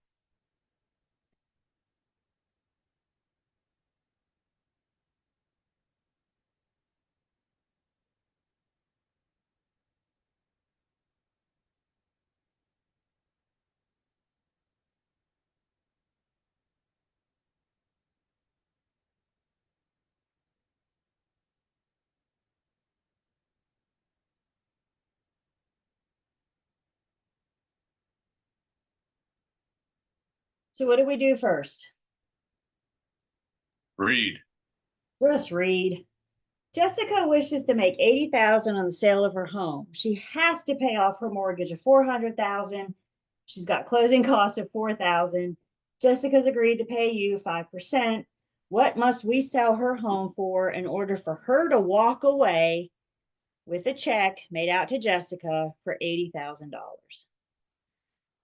So again, we're going to start with where we want to end. By that, I mean, we're first going to identify our X. That's going to help me keep pointed in the right direction. The number on top is what she wants to net plus her debt, everything but commission. So we know she needs or wants, 80,000. She has to pay off her mortgage of 400,000 and she's got closing costs of 4,000. So when I add all that up, I get a number on top of 484,000. That's her net plus her debit. Yeah, you can't miss by rounding alone. So what I mean by that is the answer choices, you're not going to have them pennies off. That if you round differently, you can still look at it and say this one's close enough. Questions on the how I got the 484?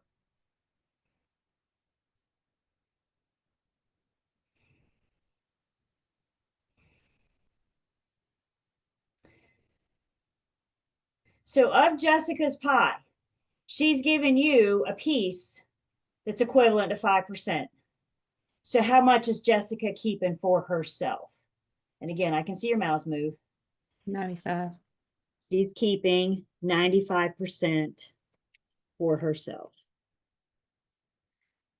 Back fourth line on the T-bar means divide. So we're going to take 484 divided by 95%. And we get a rounded sales price of, let's see, 509,474, which means I have to sell Jessica's house for at least that. She's got to pay off the mortgage. She's got to pay the closing costs. She has a listing agreement agreeing to pay me 5%. These are things she can't avoid. What I'm trying to do is make sure I get her $80,000 in her pocket. If I sell her home for less than that, she's not going to get 80,000. If I sell her for more than that, we have a happy Jessica because I'm getting her more than 80,000. Questions?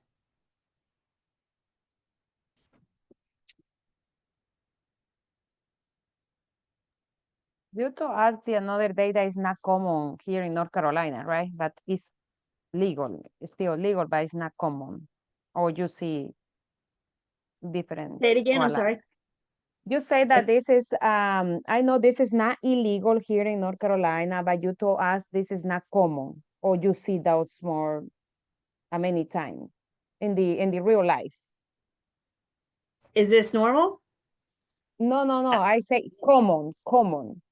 Common. Uh-huh. Yes, absolutely.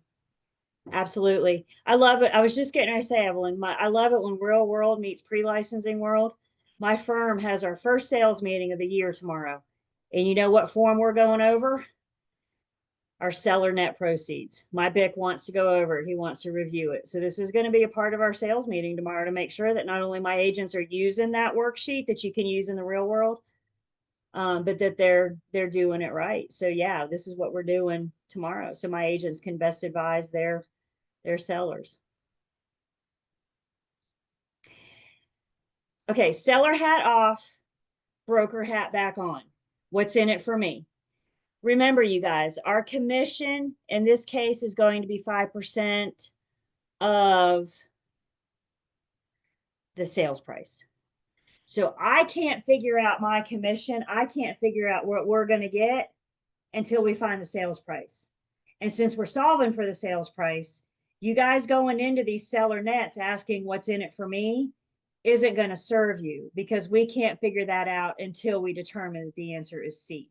Is everybody with me? Now you guys can figure out what 6% of the sales price is if you really need to. But that's why I like to go in this with our seller hat on because that's who we care about. Don't get in your own way. I'll get you paid. In this case, we'll get you paid 5% of the sales price, 5% of the 509,474.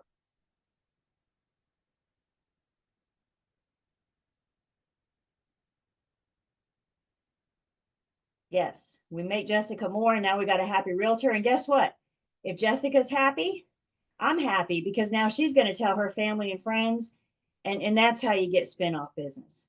That's how you get that. That's what you want is a happy client because they're going to tell everybody they know, and then those people tell everybody they know, and then that's how you grow your book of business.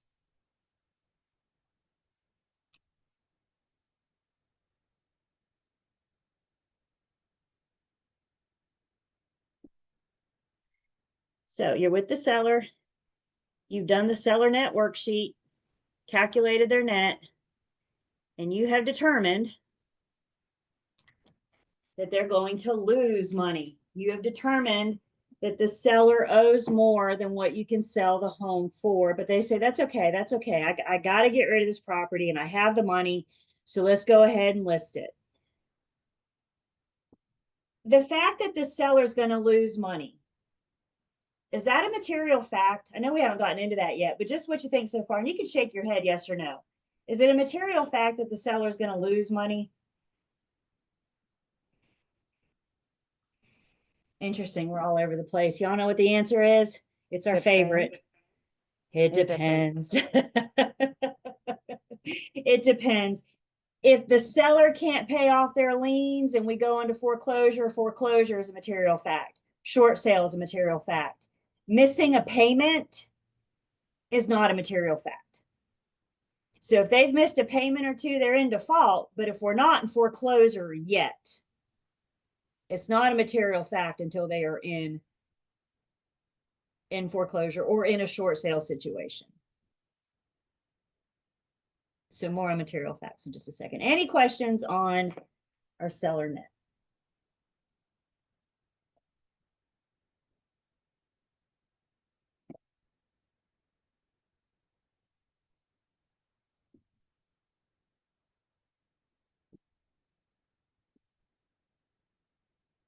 Checking right along. This next little section, we're going to talk about how agency agreements end. So we've created them. We've created agency. Let me back up.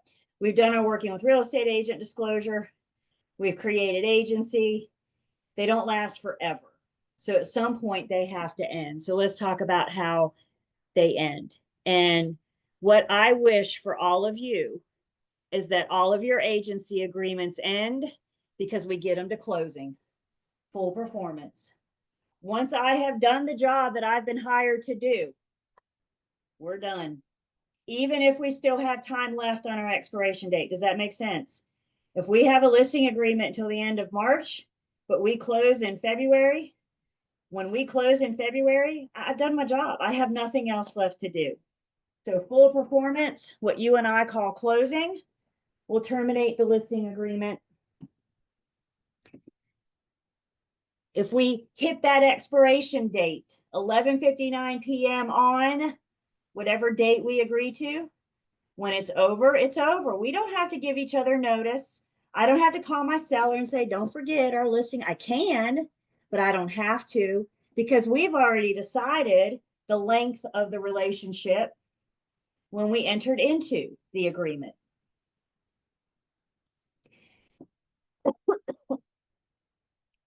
Another thing that could terminate our listing agreement is mutual agreement. The parties agreed to get into the agency agreement together, so the parties can agree to get out. Remind me, the agency agreements are between the principal and who? The firm. The firm. Can the individual agent terminate the agency agreement? No. No. It's got to terminate with the firm. So if you feel it going south, you need to go to your BIC and maybe they may want to try to salvage the deal. I mean, again, I wish I could tell you you're going to get along with everybody you come encounter, but sometimes people just don't jive well, you know? So your BIC may try to salvage the deal and let somebody else take it over, or maybe they'll just agree to release them. It's going to be a case by case, and it's going to be up to the BIC if they will agree to release buyer or seller from a agency agreement, listing contract agency agreement. On breach, we saw the firm's duties to the seller. We saw the seller's duties to the firm. So if anybody doesn't do what they promised to do, they've breached the contract, and that could terminate the agency agreement. Operation of law, if the court takes the property for any reason during the term of the listing, it is no longer the seller's to sell. Y'all remember eminent domain, adverse possession, unit 2. If the judge takes the property for adverse possession or eminent domain, It's no longer the sellers. Bankruptcy, foreclosure, that could terminate the listing agreement because again, it's no longer the sellers to sell. Or destruction of the property. If the house you have listed falls down, I no longer have a product to sell.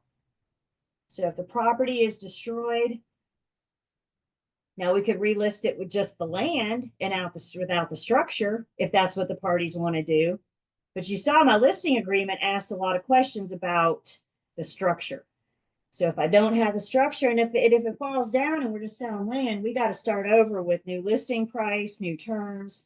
And remember, we got a listing agreement just for land.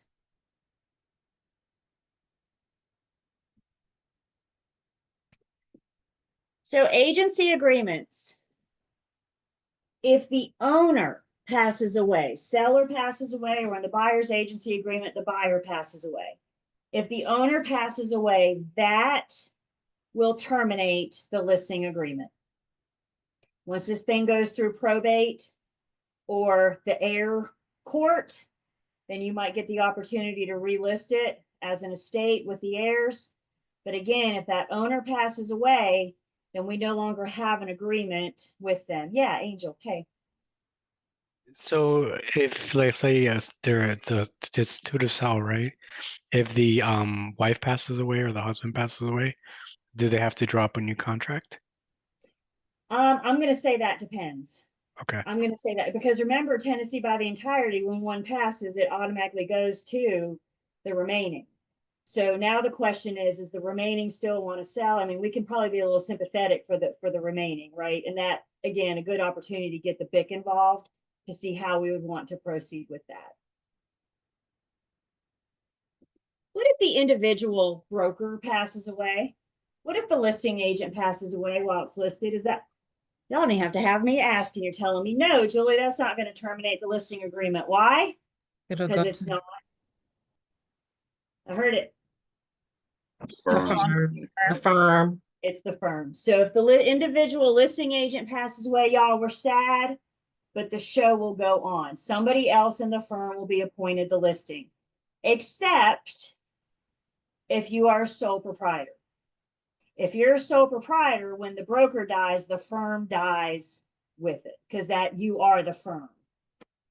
The only way for the firm with multiple agents to die is if the firm shuts their doors. If the firm goes out of business, then the firm has died.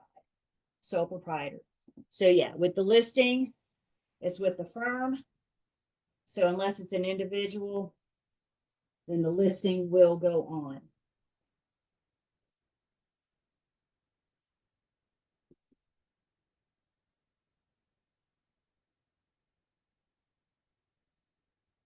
So let's talk about when that agency agreement expires.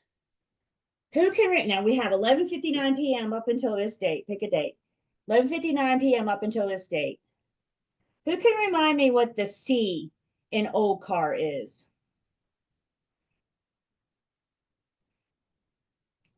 Confidential. Confidentiality. Confidentiality. So when our agency agreement is up at 11:59 p.m., do I have a golden ticket to run around town blabbing this seller's confidential information? Well, we're done with agency. I don't know, I'm old car anymore, but man, I've learned some good stuff about the seller in this transaction. All y'all, once again, are shaking your heads at me, and I love it because you're right. Even though agency is over, that duty of old car is going to, or specifically, I should say, the confidentiality piece will continue. You don't have a golden ticket to run around blabbing all that confidential information you learned about the seller during the time that you have listed, unless, hear me out, you have a listing, you've been with the seller for 4 months, 5 months, 6 months, whatever. Listing expires. The seller lists with a new firm. And you get a call, or you find a buyer, client, that becomes interested in that listing. You got to tell them everything at that point. Who am I telling everything, Tyler? Buyer. My buyer. because my buyer is my current client. Remember, and at this point, my former client, the seller, is now my customer. I tell my client everything about my customer. Now I see you guys. What if? When that offer comes across, when the seller gets that offer, my name will be attached to it. And the seller has every right. They can say, I thought we were done with that, Julie Campbell. Are you kidding me? And now she's back presenting us an offer. Does the seller have to accept my buyer's offer? They don't have to. And so if they're worried about what I know and what I'm sharing with the buyer, that's entirely up to them whether or not they accept my buyer's offer or not. Does this make sense? But I'm not talking about what they're going to do. I'm talking about what we need to do as our duties, our responsibilities. And if the buyer hires me to help them buy that listing, then my current client is the buyer. And that's who gets OCAR. Who has the agency relationship with me today? Not yesterday, but today. Questions on that? Comments? I know that kind of sits a little heavy, but if we think about those duties, those OCAR duties, why would the buyer hire me if I say, well, I can tell you everything except for the property that you're really interested in? Why are they hiring? Exactly. It's business, people. And I owe it to my buyer to tell them what I know about that seller customer.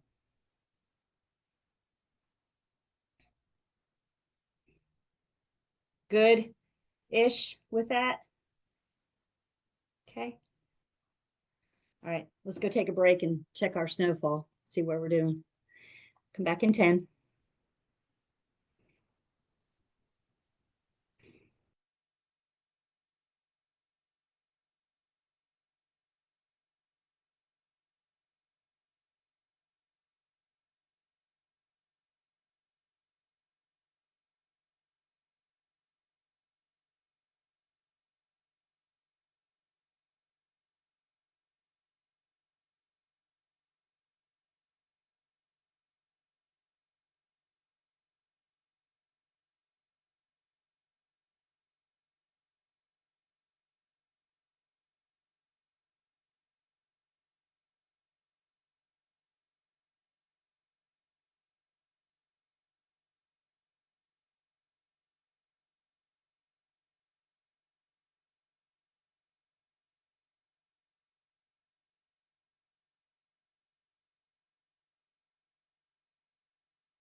See, D, if you've minimized us, we're a small box somewhere. She's lost us. So when you minimize Zoom, we turn into a small, you probably only see one person. Everybody wave. So you can probably see one person waving right now. Let's see if she can find us. I know when you lose us, it's hard to hard to get us back. So maybe log out, log back in. Down your toolbar. We're there somewhere. All right. So we are taking attendance.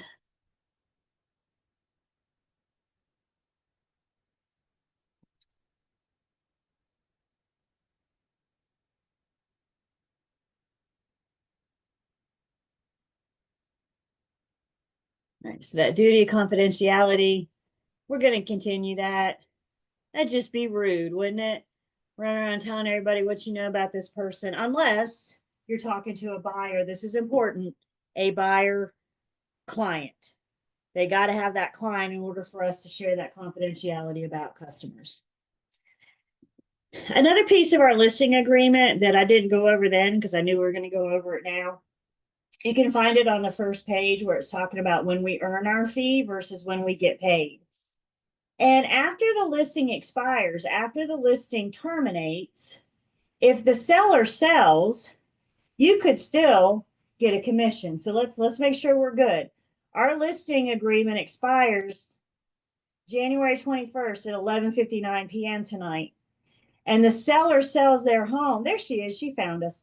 The seller sells her home tomorrow or Thursday to somebody. Well, our listing agreement expires tonight. There's something on page 1, and it's called a protection. Actually, y'all, it's one of those fun things. The listing agreement calls it a protection period. You may also hear it called an extender clause, an overrider clause, or a tail clause. Oh, for goodness sakes, how many AKAs can we have for this, right? But all 4 are saying the same thing. And this is the clause after the listing agreement terminates, and I believe it's still in our buyer's agency as well. So the seller sells after we expire, you may still be entitled to a commission. There are 2 caveats. Number 1, this isn't just any old buyer. You have to know when we're expiring that the Joneses and the Smiths are interested.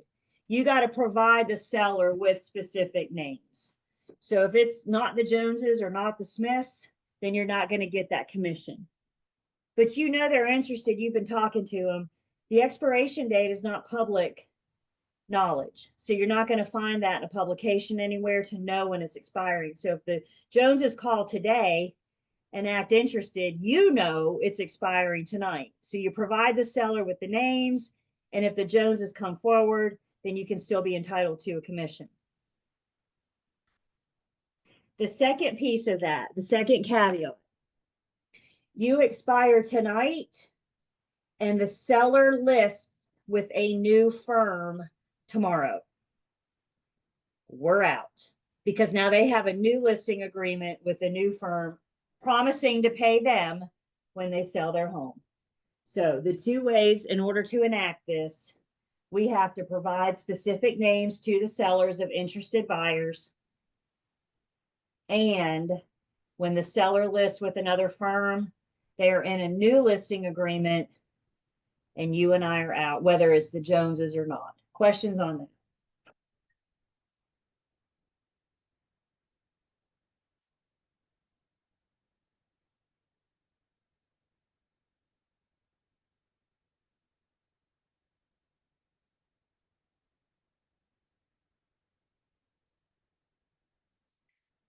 So then we got the what ifs. What if the seller commits fraud? What if they change their mind and say, no, I'm not going to sell?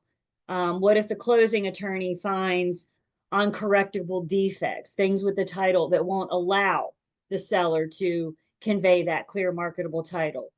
What if the seller won't insist on the terms that aren't in the listing? What if they want to do something that's not in the listing? Mutual agreement with the buyer to cancel the sales contract, refuse to accept an offer, no closing required, et cetera, et cetera, et cetera. These are cases where you, please note that word, may be entitled to a commission. If any of this starts going down, get with your BIC. As a PB, like we said earlier, as a PB, your BIC should be involved. As a PB, if you get yourself in trouble, you're taking your BIC down with you. As a full broker, you have more reign, you have more flexibility. Maybe you'll take your BIC down, maybe you won't. Just depends on if the real estate commission feels that your BIC could have stopped this, prevented this.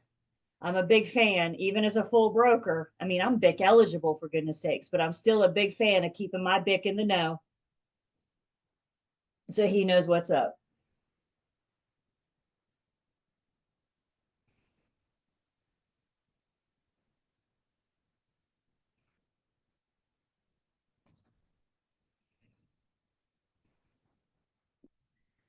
Still talking about sellers. We're going to talk about some seller disclosures. So we have something called the Residential Property Disclosure Act. And with that comes a couple forms that the seller has the option to disclose certain information about the property if they want to. We're going to talk about some omission acts and some misrepresentation, how we can mishandle material facts. We either lie about them or we don't put them out there. We don't tell them at all. So we're going to talk about willful and negligent, omission and misrepresentation. I'm so excited that we are finally here. I feel like we've been talking about material facts for quite a while now, but we're actually going to actually define material facts, even though you guys have a pretty good idea by now. And then we're going to talk about things that are material facts in North Carolina and things that are not.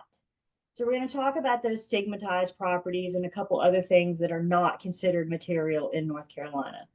So let's just first start with our seller disclosures. Residential Property Disclosure Act gives the seller some seller disclosures. And the first disclosure we give the seller is the Residential Property and Owners Association Disclosure Statement. Are y'all good if I call it the RPODS going forward? Because if I say Residential Property and Owners Association Disclosure Statement every time, I will trip all over it. So when I say RPODS, this is what I'm talking about. If we can make an acronym out of it, we're going to. The RPODS is a seller disclosure. Whose responsibility is this form? Just based on what I just said, who's responsible for this form? Yeah, the seller. This is not an agent form. This is not a broker form. This is a seller form. Most sellers of residential properties, and that does include the for sale by owner, is required to provide the buyer with the RPODS, with this seller disclosure. There are a couple exceptions. Probably the biggest one you guys are going to come across is new construction, or if I may word this another way, never before lived in dwelling. Nobody has ever lived there. You can't disclose what you don't know. And if you've never ever lived there, you don't know. So new construction will be exempt from the RPODS. Foreclosures are going to be exempt. Bank-owned property going into foreclosure. Lease with an option to purchase. We're going to talk about option to purchase in our contract unit, but that would be exempt. And then transfers between like spouses or heirs, you know, back and forth the family would be exempt from the RPODS. It is the seller's form to complete. You and I never ever prepare it for them. I'm going to hand it to them. I'm going to talk to them what they're supposed to do. I'm going to advise them. I'm going to help deliver it to the buyer. But I cannot prepare it for them because it's not a broker disclosure. It is a seller disclosure. Can anyone remind me what caveat emptor means? Buyer beware. Buyer beware. Buyer beware. North Carolina is a caveat emptor state, which means buyer beware, which means the seller doesn't have to disclose much. The responsibility of learning about the property is totally on the buyer. Buyer beware. And when the buyer hires an agent, we take on that responsibility with them. So if we're a caveat emptor state and the seller doesn't have to disclose much, the ARPOS gives them 3 options.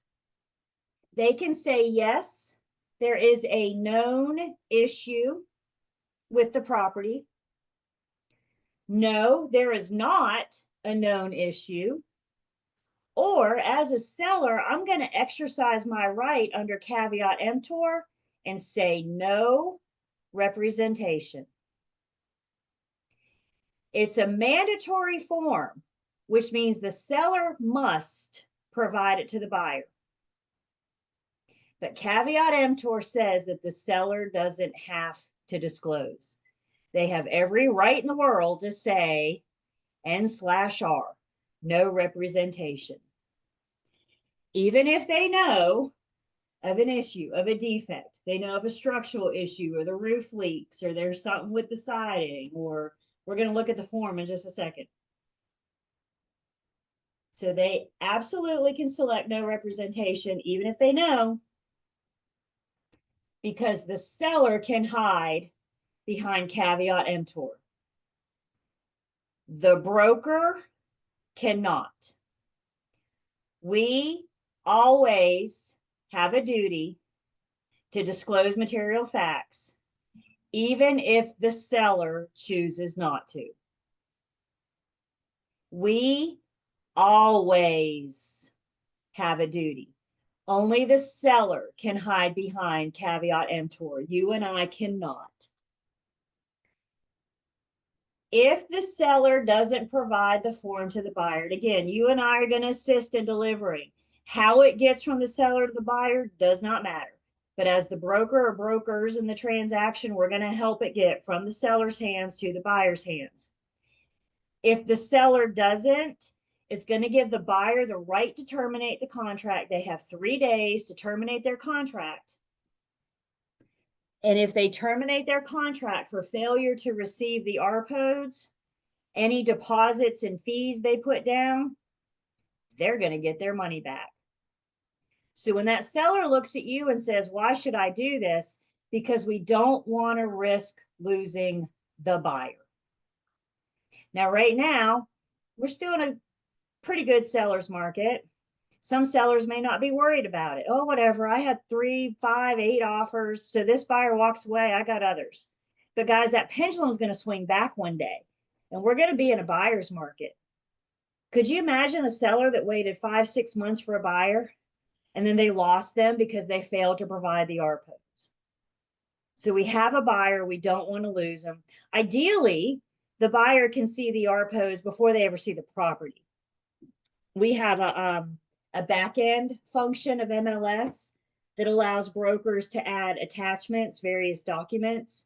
And so I'm going to say 99.3% of the time, when you pull a listing up in MLS, I just made that number up, but when you pull a listing up in MLS, you're going to see the ARPOs. And we can look at it before we ever go take the buyer out to see it. See if there's something that the seller chose to disclose or not. Again, we're going to look at this form in just 1 second and see the seller's choices. But I think we're good. Seller disclosure, caveat emptor, questions on the ARPOs. You have 3 days to deliver it, right?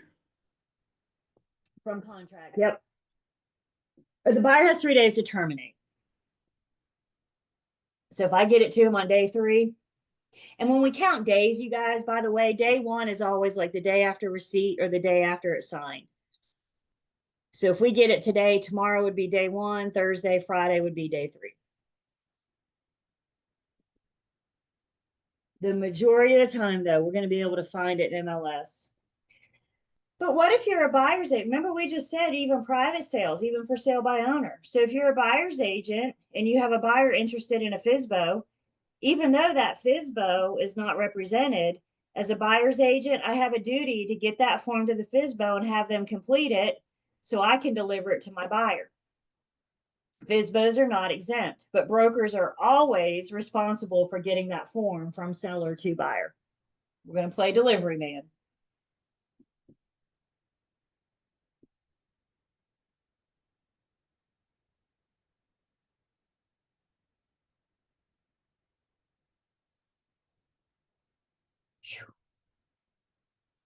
I'm going to go la la la la la on that.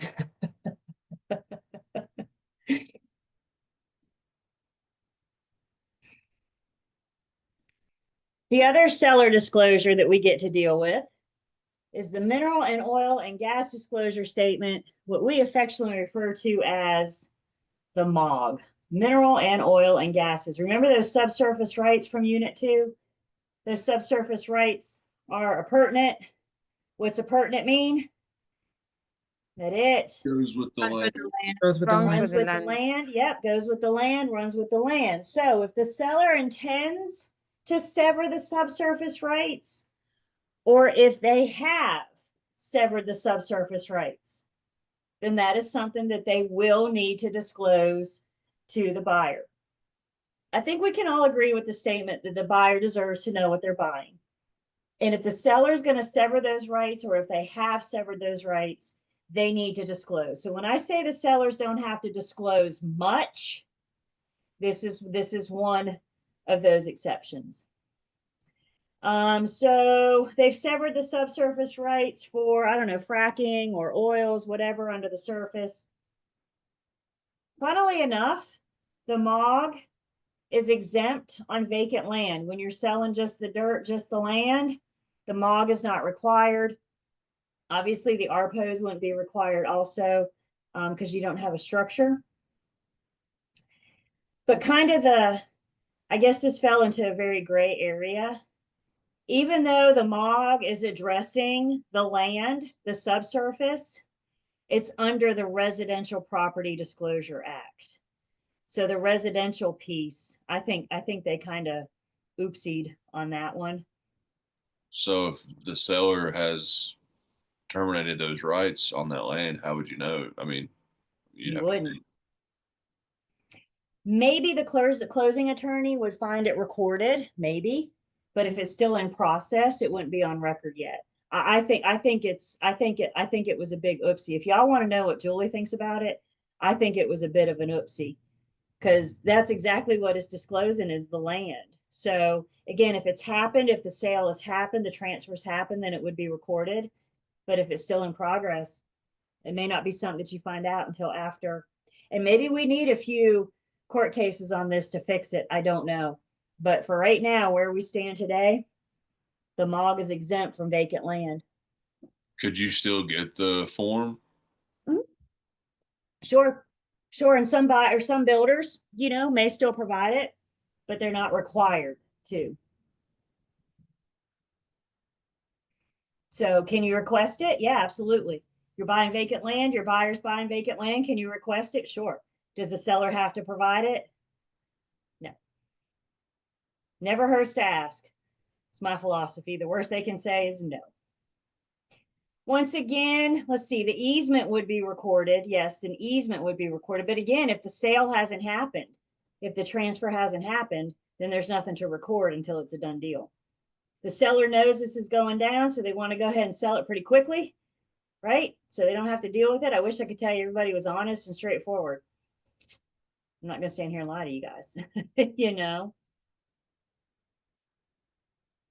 And again, you guys, this is a seller disclosure, which means I'm not completing. Do not pick your pen up and put it to the ARPOs or the MOG. It is the seller's disclosure. And we're going to look at that one as well. So let us get out of this.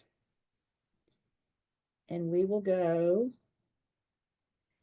into our online learning system. And I'm in the Unit 3 material, and I'm here under Forms, and you can see you got the little tabs over here. And so we're going to look at the ARPOs, which I've already downloaded so we could see it, and then the MOG. So both of them are in the Unit 3 forms. So up first is the ARPOs.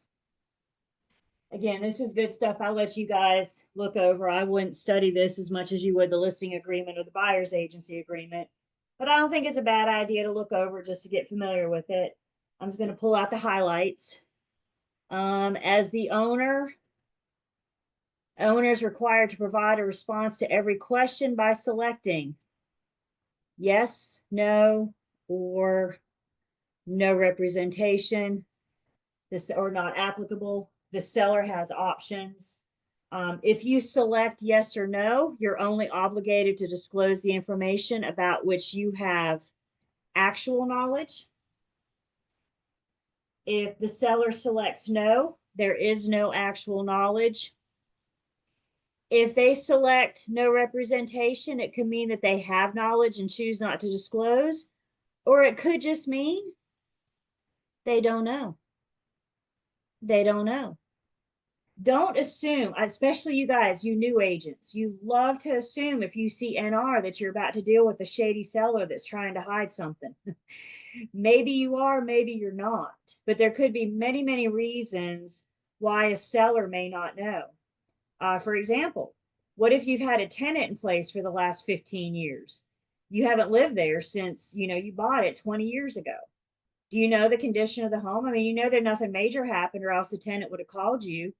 What if you're selling, home as power of attorney for something, for example? So there could be, don't jump to conclusions, is what I'm telling you. And the other thing I'm telling you, as a buyer's agent, I don't care how the seller completes the R codes, we're still going to encourage our buyer to do their inspections and investigations. So this doesn't negate the buyer learning about the property.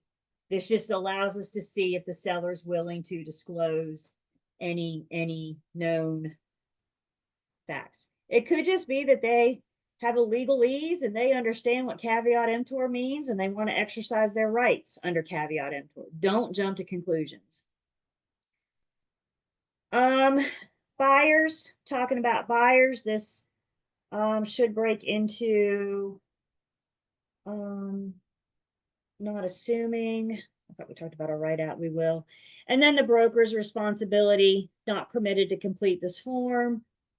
Brokers who own their own property may select no representation, but don't forget, as a broker, you are always obligated to disclose material facts.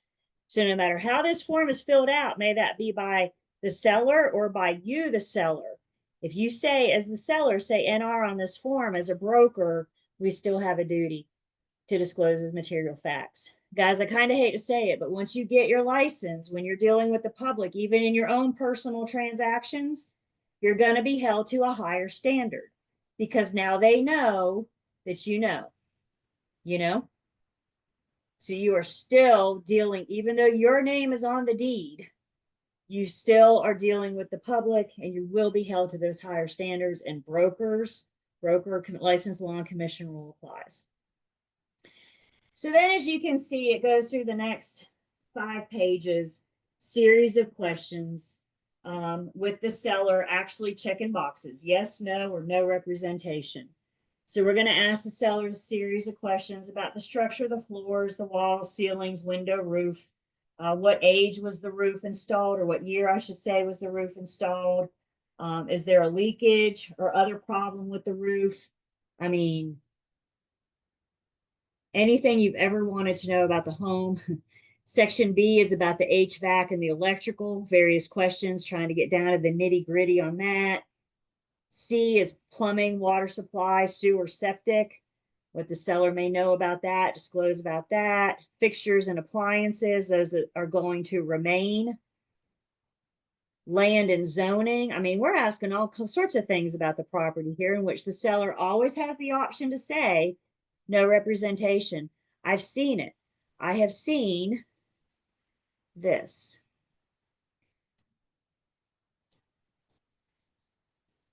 No representation. And understand, under caveat emptor, that is absolutely the seller's right. But only the seller can hide behind caveat emptor. You and I still have that duty to discover and disclose material facts. Environmental issues, we're going to talk about those next. Miscellaneous, etc. Here's our owners association if it's in an HOA. So again, just information about the property. I got both parties signing it. Seller disclosure. and I'll say this twice so you can write this down because I think this was my aha moment. It's a mandatory form with optional disclosure. I'll say it again. It's a mandatory form, which means for most cases, seller's got to provide it. But guess what? It's an optional disclosure because caveat emptor says, buyer beware. Questions on the RPOs?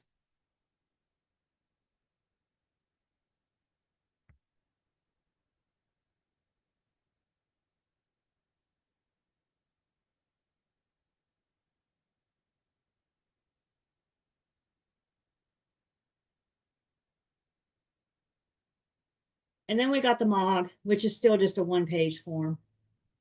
So it starts with instruction to property owners. Again, talking about the act. It falls under the Residential Property Disclosure Act, what the disclosure requirements are. And then it goes on to talk a little bit more about those mineral and oil and gas rights disclosure. More than likely, if subsurface rights have been severed, we're going to have to get somebody's attorney involved because we're dealing with some legal issues. And so we want to make sure everything's been handled properly. And then we have the opportunity for the seller to disclose. And you can see they don't have the option to say no representation as much.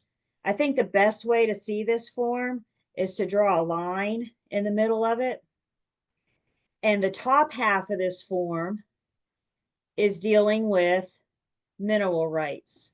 So mineral rights were severed from the property by the previous owner, in which the seller can say yes, no, or no representation. Maybe they know that the owner before them severed it, maybe they didn't. So they have the opportunity to say no representation. Seller has severed the mineral rights. They only got two choices here, folks. Yes, I did, or no, I did not. Seller intends to sever the mineral rights. Again, yes or no. And then we go through that exact same exercise with oil and gas. So we break it up into two different sections, two different conversations. And again, the only thing they can say no representation is when they're speaking on the previous owner. When they're talking about themselves, yes or no is the only option. So the seller doesn't have to disclose much. But if they have severed or if they intend to sever, they would need to disclose. Most of the time, I've only ever seen no.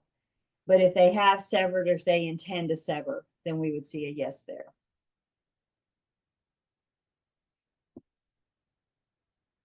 Notes to purchasers. Again, talk to the buyers about their rights. Here's to cancel the contract. We're actually going to see all that spelled out in our sales contract as well. So that'd be a good review. And then both parties sign. Somebody said that's why inspections are necessary. I agree. I also think a very big role in the buyer's closing process that often gets overlooked is the closing attorney. Because if there's something on file, something on public record, the closing attorney is going to find that for their buyer client. Hopefully. So MOG and RPOs. Questions on either one of our seller disclosures?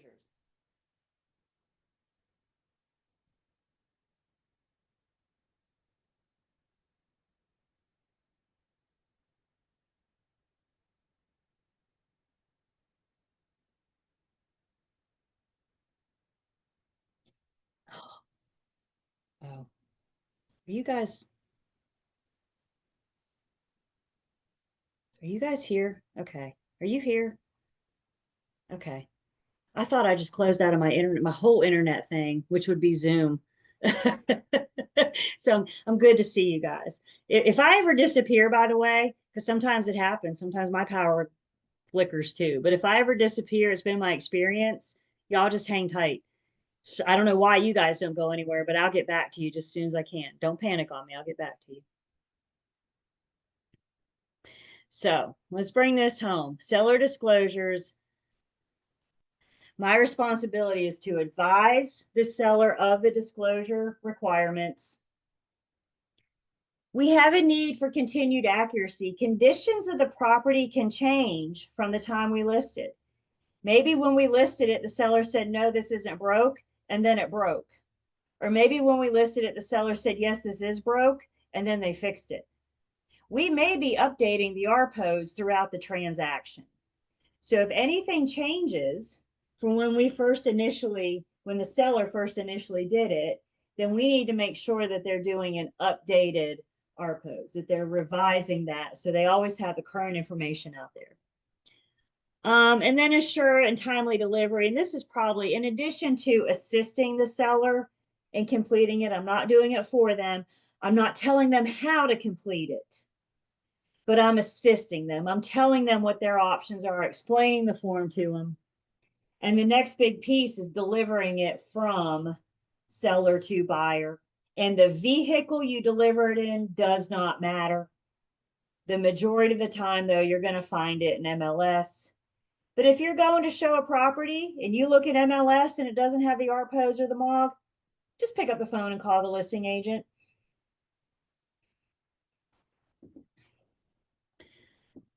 So we can't complete the form for the seller. I can't tell the seller how to answer it. Like I said, I'm assisting. The seller says, what should I put here? Well, here are your choices. Here are your options. Let's go back to page 1 and let's look at this together. I'm not making anything up here. I'm just referring back to their options on page 1, helping them understand what their choices are.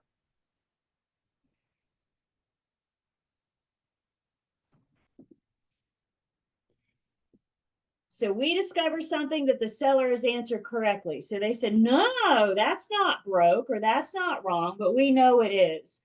I got to request the seller to update the form. Be like, look, I know you said on here no, but I can look at that and I can tell it's broke. So how about we update this form? Can I make anybody do anything? No. So if they refuse to do it, I just need to let them know. If this goes down after closing, you could be held liable for fraud. The buyer could take that to the court and said, this isn't broke, but everybody could look at it and see that it is. So if your seller's reluctant to say yes, then it might be no representation is their best bet.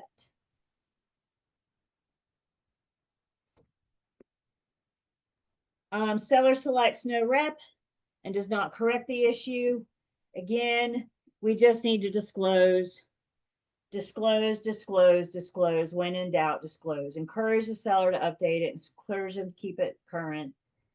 But guys, hear me. It makes no difference how the seller completes the RPOs. We always have a duty to disclose material facts. The seller could look at you and say, this is broke, but you don't see it real well, so I'm going to say no. Shh. Don't tell anybody. Can I follow those instructions? No, because those are not lawful instructions. I have to follow their lawful instructions. So like we said, the seller says, yes, there's an issue, and then they fix it, or the seller says, no, there's no issue, and then it breaks. We need to make sure, we need to assist our seller in keeping the RPOs current throughout the entire listing period, through the contract period until it closes. So once we learn of a change in the condition of the property, remember, in most cases, somebody's still living there. So if we know about a change in the condition of the property, encourage the seller to update the RPOs, encourage the seller to keep it current throughout the listing. I'm going to say we're getting ready next to talk about disciplinary action. I can't tell you how many times this showed up in the disciplinary action last year because the broker failed to have the seller keep a current RPOs. So it's real. Any questions on the RPOs or the MOG?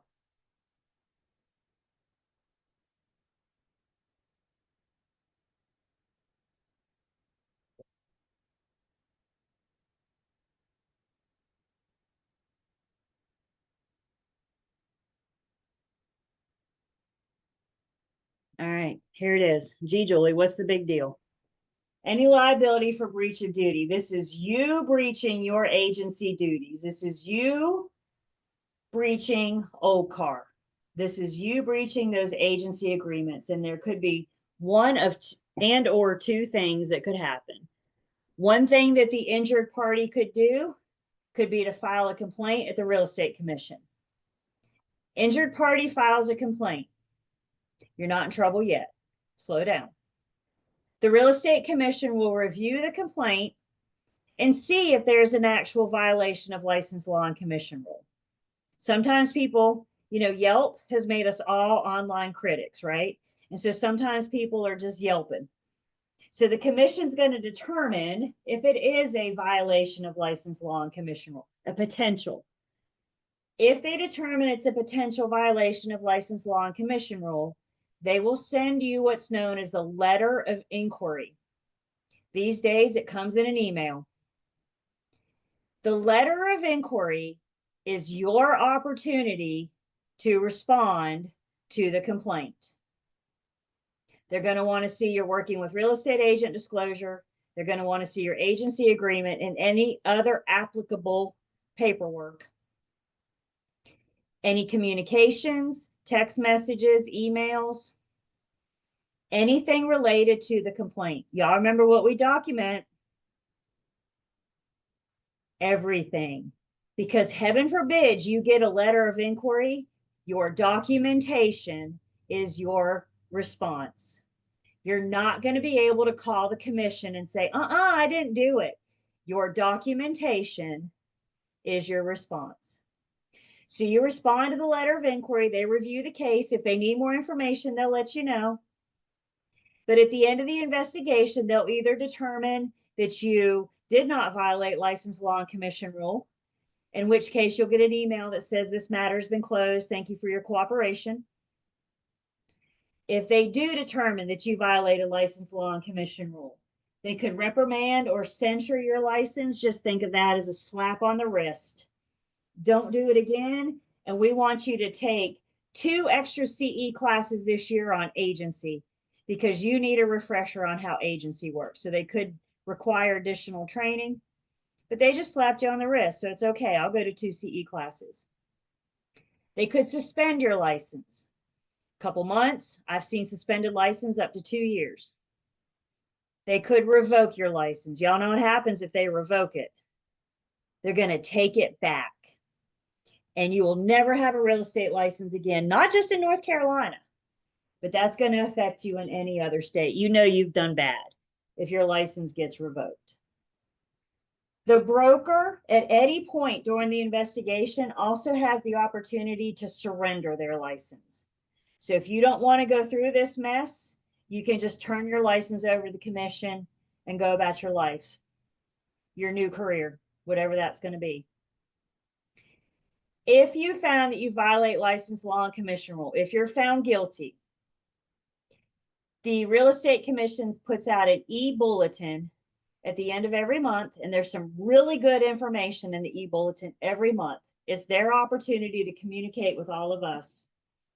And one of the tabs in the e-bulletin is the disciplinary actions, in which case they list your name, your firm, what you did, and what happened to you. Suspended your license for 6 months, etc.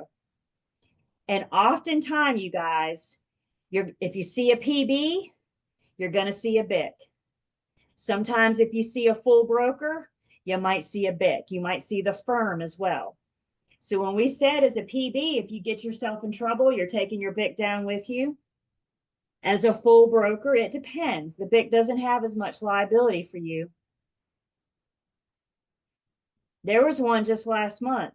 The listing agent, the co-agent, the BIC of the team, and the BIC of the firm took down all 4 of them. And it was a misrepresentation of square footage. Unit 5, it's coming. Oh, we're not done. They're also going to print it in the public your local paper, wherever you live, your town. They're going to print it in the local paper. So now grandma knows about it too, right? On top of everything else when she's reading her morning paper. What do we think about that? We call it the wall of shame. Conduct your real estate career, conduct your life to stay out of the disciplinary action. Because if you violate license law or commission rule, worst case scenario, you're going to get your license taken back. Remember what the commission's main purpose is?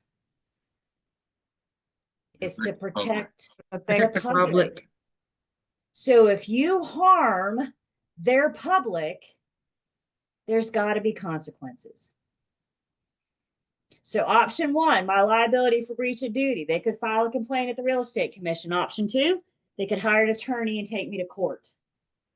The real estate commission can't fine me. The real estate commission can't make me pay damages. The real estate commission doesn't get involved with money. However, the court does. You can sue anybody for anything. Again, if they're taking you to court, what you have to take with you is your documentation. Document, document, document. That's right. Commission only can fine timeshares, and that's it. The rest of us, so document, document, document.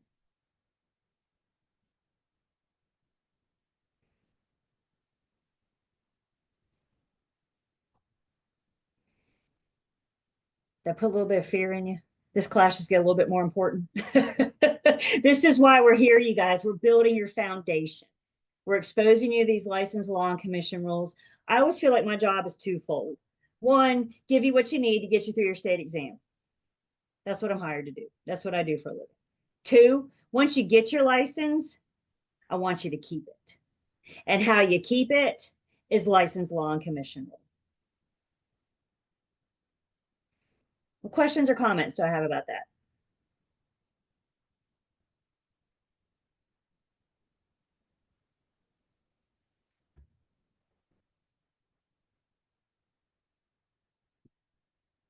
It is. It'll make you stand up a little bit straighter. You may not have realized it, but we all did just a little bit.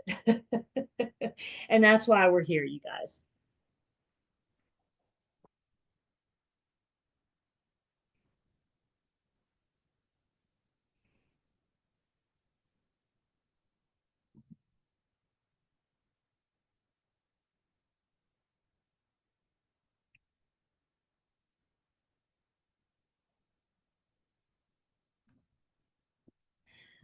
All right. We are here. Material facts. I have his duty to discover and disclose. I would make a note. You're going to see this again, but I think it helps kind of wrap our brains around it. What is my duty? To discover, yeah, and disclose, not diagnose. My job is to say, look, there's something to point at. There's something to mention. There's a stain on the ceiling. The next question out of your buyer's mouth is going to be, how'd that stain get there?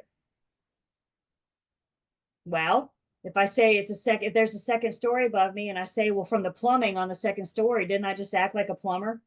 Or if there's not, and I say the roof is leaking, didn't I just start acting like a roofer? This is where material facts is when we need to stay in our lanes. I discover and disclose. I do not diagnose. All homes, by the way, in North Carolina are sold as is. Some advertise as such, but all of them are. And all that's saying is the seller isn't required to do any repairs. Even if it's an advertised as is, in North Carolina, the seller doesn't have to fix anything. The seller's got it good here, don't they? They don't have to disclose much, and they don't have to fix anything. Can they agree to? Can we negotiate them to? Sure, that's part of the fun. That's part of the game. But they're not required to. Caveat emptor, as is state. And that's exactly why we have our buyers get a home inspection. So the disciplinary actions from the real estate commission, those that got in the bulletin, those that got caught out in the bulletin and grandma read about them in the paper. This was from the 21-22 year. 45% of the disciplinary actions were the result of mishandling material facts. 2022, 2023, it was like 48% material facts. For argument's sake, half of the disciplinary actions in the state are around material facts. You guys are getting ready to hear about material facts right now. You're going to hear about material facts in post licensing. We've had material facts in CE for the last 4 or 5 years. As long as material facts remains half of the disciplinary action, we can keep seeing it until we get it right. I'm not going to lie. I'm a little material fact out. So if you guys could do it right out the gate, that's going to help the rest of us from having to hear about material facts in CE again and again and again and again. But it's seriously, until we can get it right across the state, this is what we're dealing with. That's huge, isn't it? And everything else is just everything else. So now that I got your attention, let's go ahead and take our break. And when we come back, it's all about material facts.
Welcome back.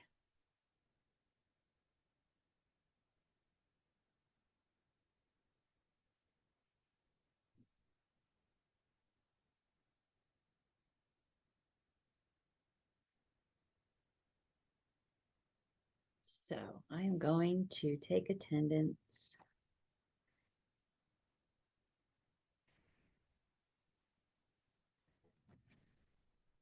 Oh, Camilla, I got you. You're in.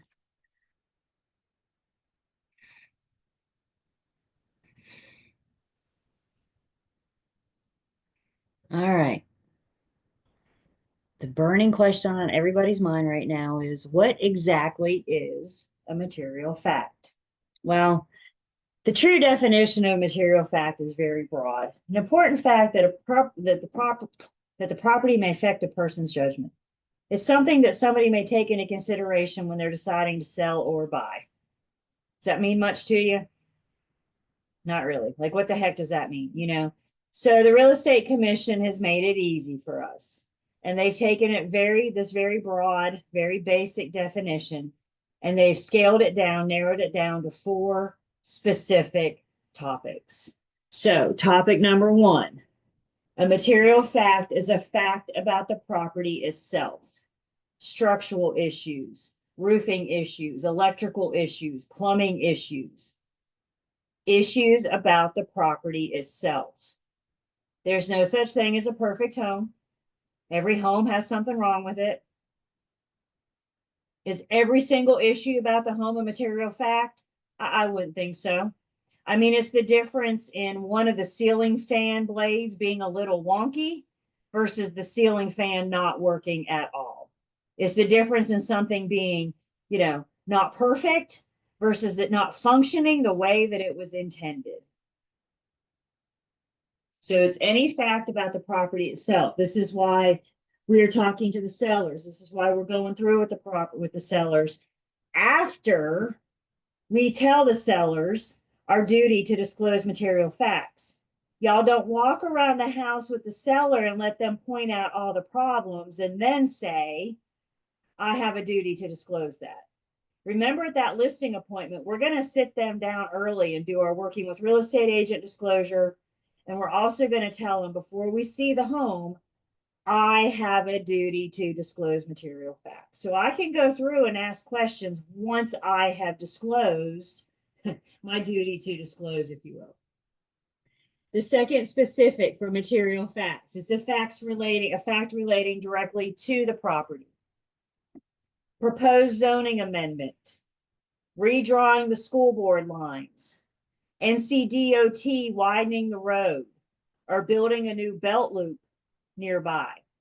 It's not on the property, but it affects the property.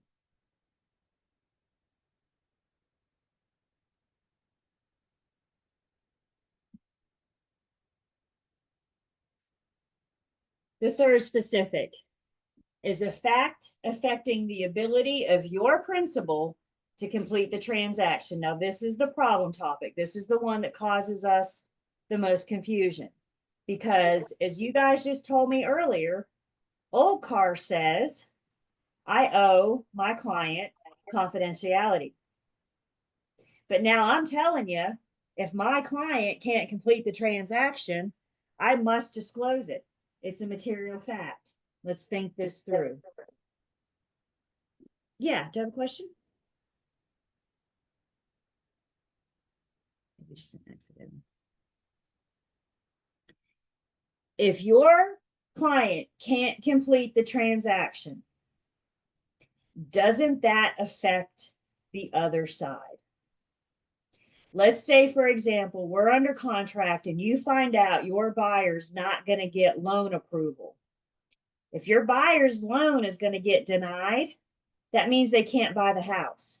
If they can't buy the house, doesn't that impact the seller? Doesn't that affect the seller? So because their inability to complete the transaction affects the seller, it's a material fact. If your buyer, for example, can't get loan approval, flip that coin. We're under contract and your seller goes into bankruptcy or foreclosure or short sale. Doesn't that affect how they can convey the property? Doesn't that affect whether or not the buyer can buy?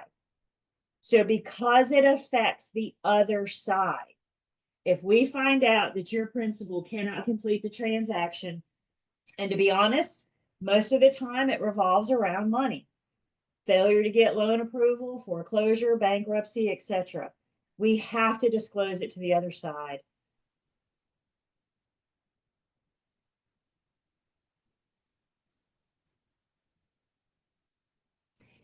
And then the fourth one is not a material fact for the public. It's more of a material fact for me, their broker.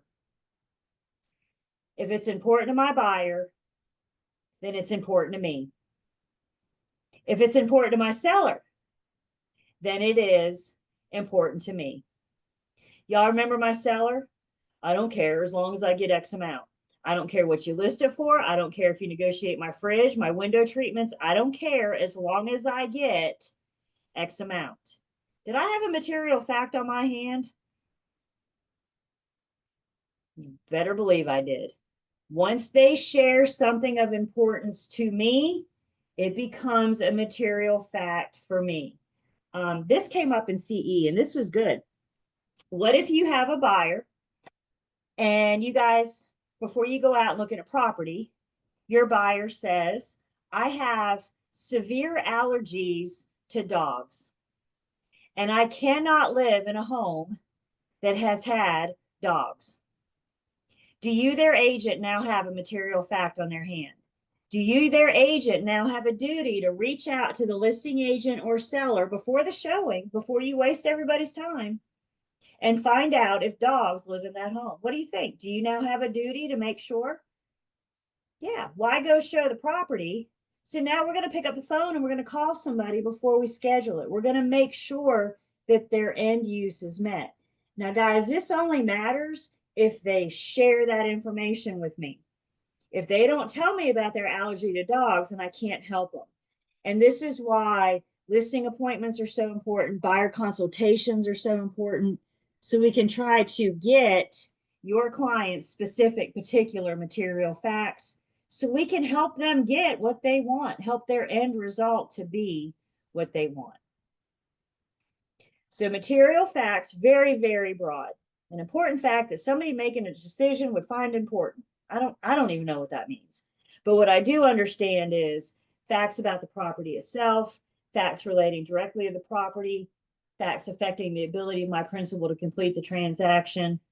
And the one I totally get, if my buyer or seller shares something of importance about them to me, something importance of their end use or their buying or selling, then I have a material fact on my hand. And I'm going to take those extra steps. Again, another one that came up, your buyer doesn't want to live in a home, or for whatever reason, maybe they have respiratory issues and they don't want to live in a home where somebody smokes cigarettes. Do you have a material fact on your hand? We're going to make some phone calls to some listing agents before we go see it. Should you carry? Yes, I have a notebook. I have my phone. I'm like the queen of lists and notes, Post-it pads, because my little brain, y'all, and when you start working with multiple buyers with multiple specific importances, you got to keep them separate. Yeah, I'm old school, notebook, pen. Actually, I'm a pencil girl, so, you know. But yeah, we somehow got to keep it straight. Questions so far?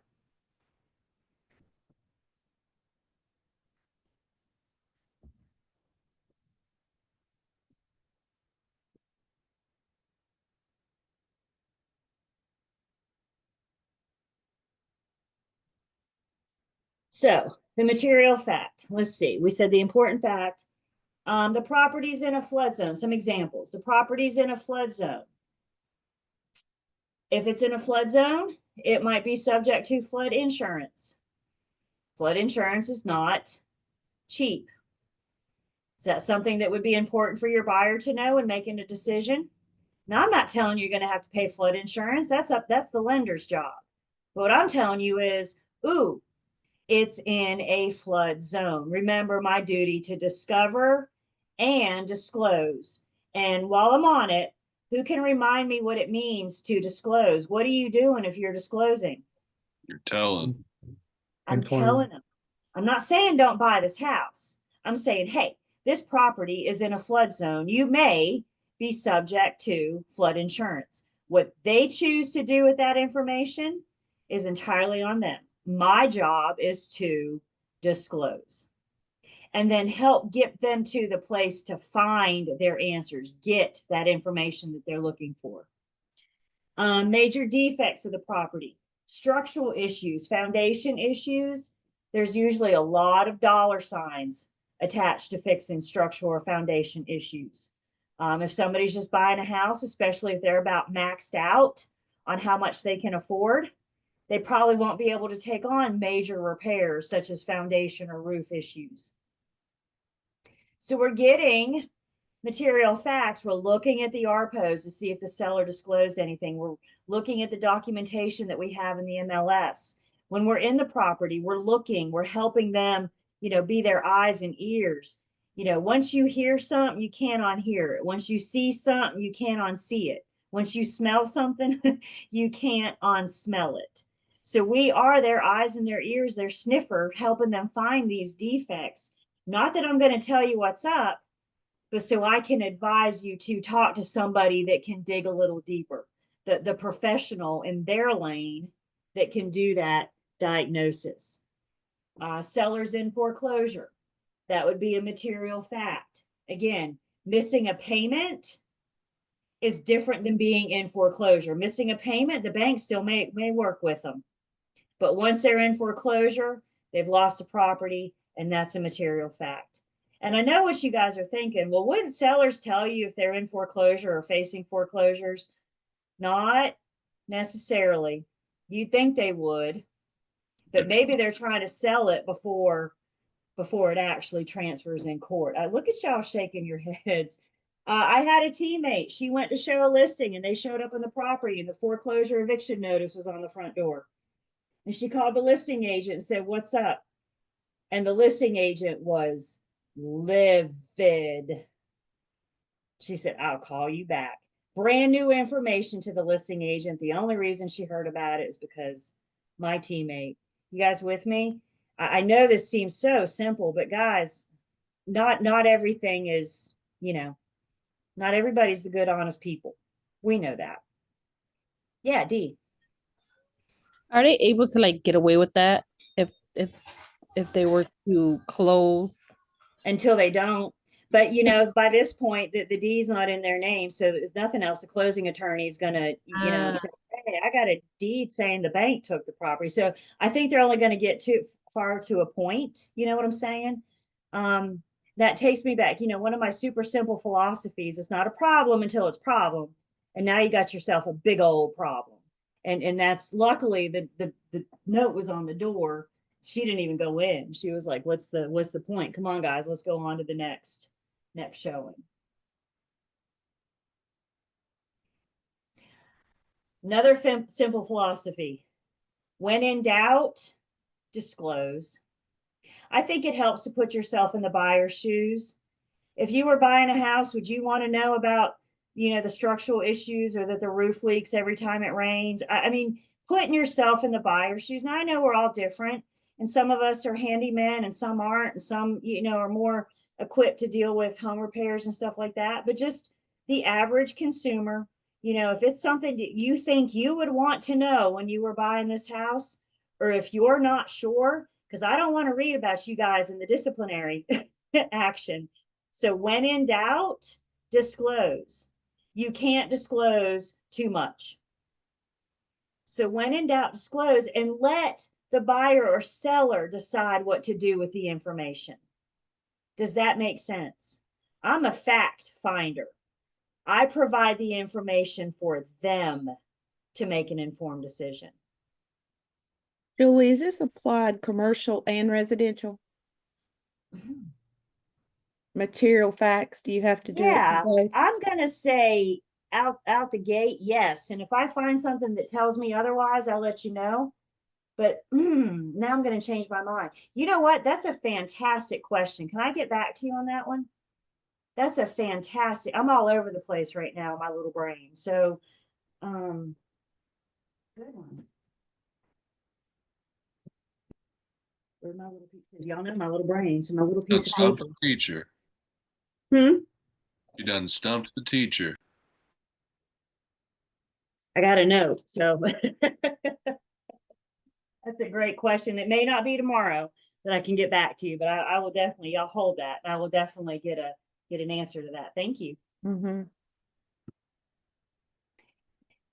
There are some things that the Real Estate Commission has declared automatic material facts, which means when you come across, did you hear me? When you come across these things in the wild, you don't have to ask yourself, should I disclose that? The answer is yes. When you come across some of these things in the wild, we're always going to disclose it because, good, that's a good place to start, because it is an automatic material fact.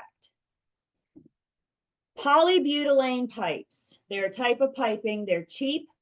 They're white pipes with usually white writing or blue writing or red writing or something. The old joke about polybutylene pipes is if they haven't leaked yet, don't worry, they will. When you come across polybutylene pipes, they're not an automatic material fact until they've leaked. Once they've leaked, they will always be a material fact, even if those pipes have been replaced. Now, if I saw pipes that hadn't leaked, my little red flag would go up and I'd be like, ooh, those look like polybutylene pipes. Am I going to go on to explain to a buyer what that means and how they address it and how they fix it? I'm kind of diagnosing it now, right? So when I see polybutylene pipes, I'm going to say, let's talk to a plumber. Stay in your lane. My job is to say, ooh, look, not diagnose. So again, you just can't always look at the pipes coming out of the walls underneath the sinks. If it's in a crawl space or a basement, I don't have to do a full dive in the basement or the crawl space, but I at least need to be able, the old saying is head and shoulders. I need to get my head and shoulders in and shine the flashlight around. And that's when you're going to see these. What's coming out of the pipe may not be what's coming out of the street into the house. So head and shoulders, crawl spaces, attics, general rule and thumb, but I've got to look. For townhouses with any type of pipe, specifically polybutylene, if the neighbor has had a leak, if the neighbor's had an issue, then that's going to be a material fact. Because remember, townhouses have that party wall. So if they had an issue with one, it might be that yours is next.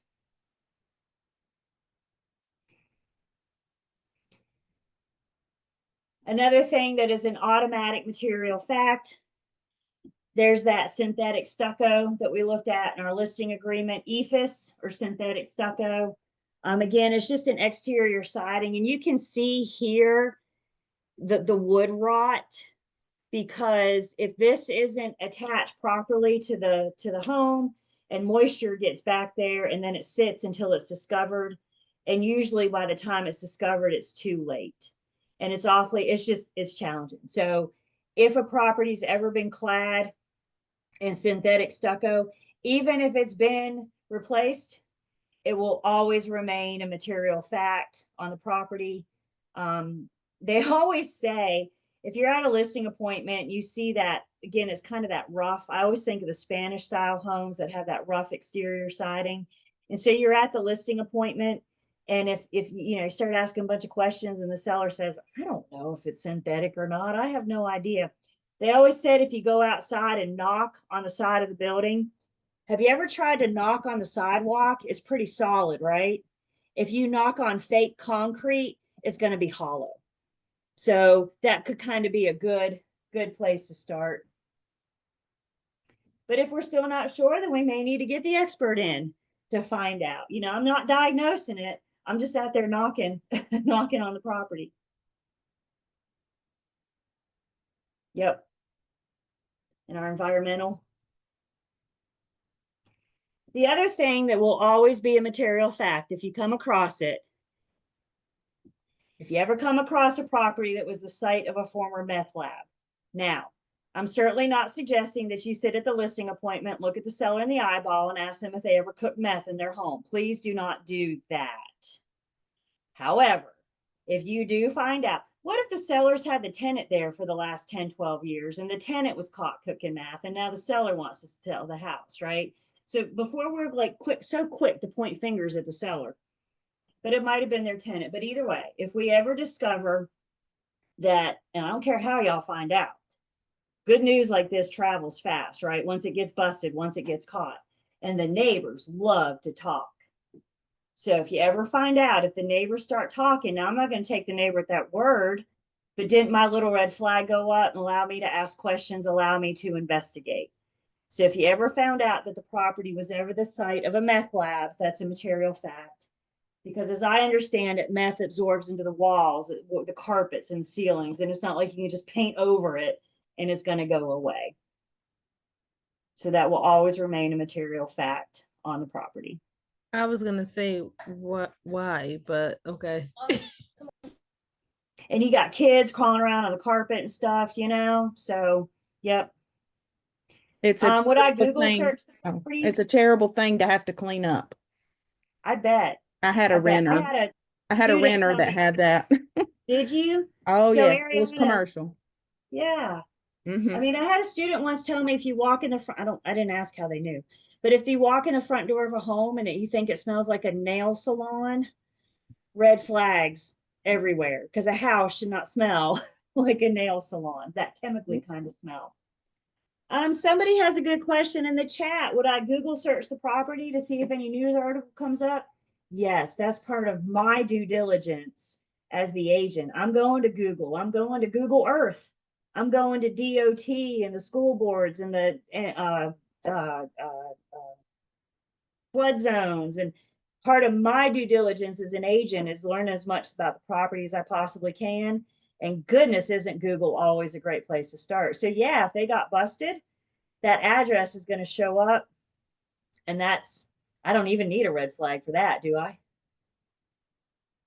So I'm not just, and again, that's a good point. I'm not just relying on the seller to tell me stuff. I'm doing my own diligence. That's that discover and disclose. I'm not just relying on the neighbor. Yoo-hoo, let me share something. I'm discovering on my own. Great question. So, by the way, anything you ever want to know about meth, you know, I'm sure you guys, but yeah, take note because this could be your good, your good resource. All right. So what's this mean for us? When it comes to material facts, our duty is to discover and disclose. As soon as you start diagnosing, you've gotten out of your lane. My job is to say, hey, look, there's a stain on the ceiling. You guys notice my words. Did I say it was a water stain? I don't know what caused it, but you know what? I looked up and I saw a stain on the ceiling. And the buyer's going to be, oh, what caused it? Should I buy this? Well, if there's a second floor, I suggest we talk to a plumber. If there's not, I suggest we talk to a roofer. Let's call the listing agent and ask questions. I'm not going to tell you what caused that stain because I don't know. All I know is, ooh, look, stain on the ceiling. So be very careful, you guys. And honestly, I think the diagnosing is where maybe not all of those disciplinary actions come from, but a good number of them. Because we might have seen something similar in a previous transaction. So now we think that we know everything that there is to know about stains on the ceiling. But we don't. Stay in your lane. Head bobs, everybody's hearing me. I was shown property once and it was a vacant home and it was like out in the middle of nowhere. And we were walking around the kitchen and I looked in the pantry and I was like, oh, there's droppings in the pantry. The girl wigged out. What is it? What caused it? Is it still alive? Is it here? I was like, let's take a big deep breath. What we can do if you go under contract is get a pest inspector. I can't study the droppings in the pantry and tell you what caused it. I don't know if there's an infestation. My job was to say, ooh, look, something was there at some point, right? And that was my job, was to help her see it. By the way, I was showing it for a teammate, so it wasn't my problem after that. But yeah, she flipped out on me. Well, I know you're not a home inspector, but if you were to act like a home inspector, what would you? Don't fall for that trap. I'm not going to hold you against. Do not fall for that. Stay in your lane. Also for us, we're going to identify, that's what we're doing. We're identifying property conditions, things that would warrant for the further inspection. If it's important to the buyer, they're going to want to hire somebody to tell them about it. They're going to want to do their inspections and investigations. If they say, whatever, droppings don't bother me, I've done my job. I disclosed it. What they choose to do with that information is entirely up to them. How they want to proceed with that information is entirely up to them. Based on our clients' customers' proposed use, we're going to help them identify issues with any land use control. So we're back to zoning, for example, or covenants if we're going in an HOA. So this is back to the buyer that wants to convert the garage into a hair salon. Can I do that? Well, I don't know. Let's check zoning. Let's check the covenants. Let's help them get those answers. And then we have this duty to avoid misrepresentation or omission. We're getting ready to talk about both. Those are the two big things that we can get in trouble with material facts. We can either misrepresent it or we omit it. We do not disclose. Remember, my duty is to discover and disclose. I can't keep secrets, specifically when it comes to material facts. But I need you guys to constantly be on alert for your little red flags. I need you guys to be looking. I need you guys to be listening. I need you guys to be seeing. I can't have you guys walking through a home going, nope, ship's shape, everything is good. In other words, what I'm telling you guys is we can't hide our head in the sand and pretend that we didn't see it. That's that duty to discover and disclose. When you're with buyers, when you're showing buyers property, they're going through the home, seeing how this property will fit with their family dynamics. Can we do family night, Friday night, family night, game night here? Can we do Sunday brunch here? Does everybody have their own place to study and do homework, whatever? They're seeing how the property fits for the dynamics. You and I need to be looking at everything else. When you and I walk into a room, we need to look up. We need to look at the walls. We need to look at the floors. We need to help them see the things that they're not seeing because they still have their rose-colored glasses on.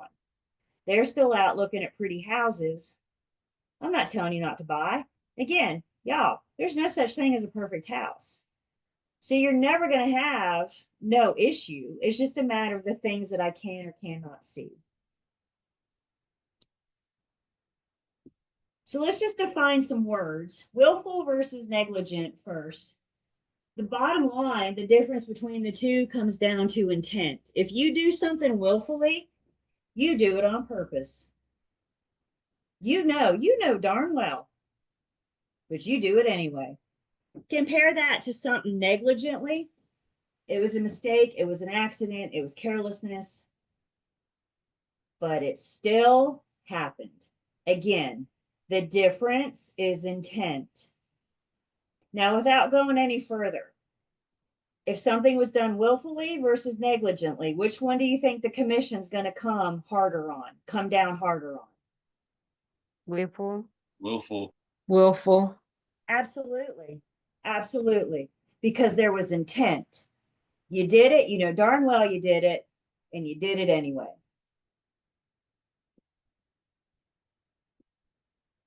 Then just defining some words. Misrepresentation versus omission is the difference of whether you said something or not. Write this down for me. A misrepresentation is a lie. You communicated false information about the material fact. You lied. Did you mean to or not? We'll get there.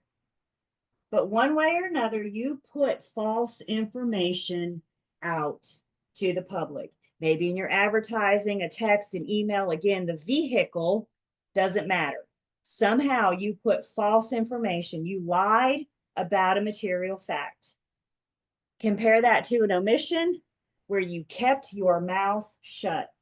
You did not disclose. You did not put it out there. You omitted it from your emails. You omitted it from your texts, your conversations, your advertising.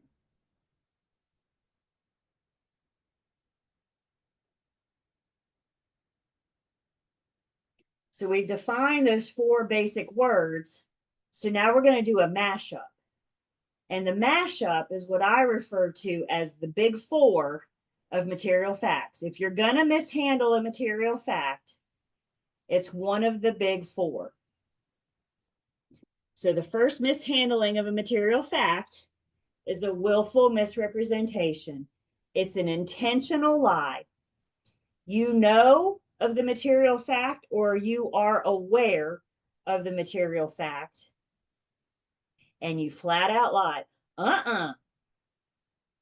You know, and you lied. Willful misrepresentation.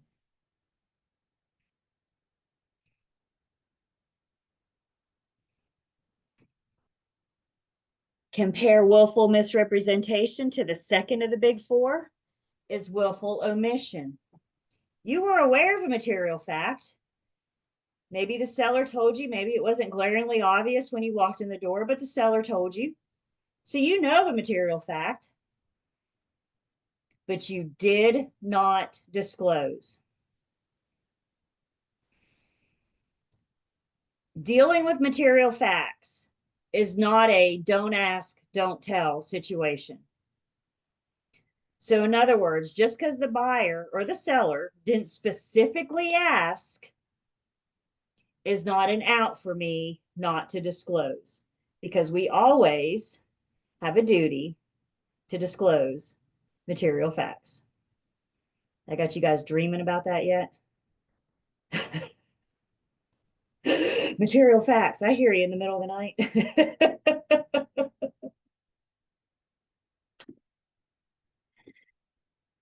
The third of the big 4 is negligent misrepresentation. It's an accidental lie, but guess what? It's still a lie. Now, I think we all agreed that negligent acts aren't as severe, I'll say, as willful. But with any negligent act, the Real Estate Commission is going to ask, they're going to perform the reasonable standards test. And the reasonable standards test is going to answer the question, could they have found out? Did they ask the question? Did they do their due diligence? Did they do their research? Let's say, for example, I was trying to think, maybe something about zoning. And you put out negligent, you put out false information. You didn't look it up. You just assumed it was the zoning. And the Real Estate Commission, can't they go to the zoning website and look it up themselves? So if the Real Estate Commission can go to the zoning website and look it up, would they determine that a reasonable broker could have done that as well?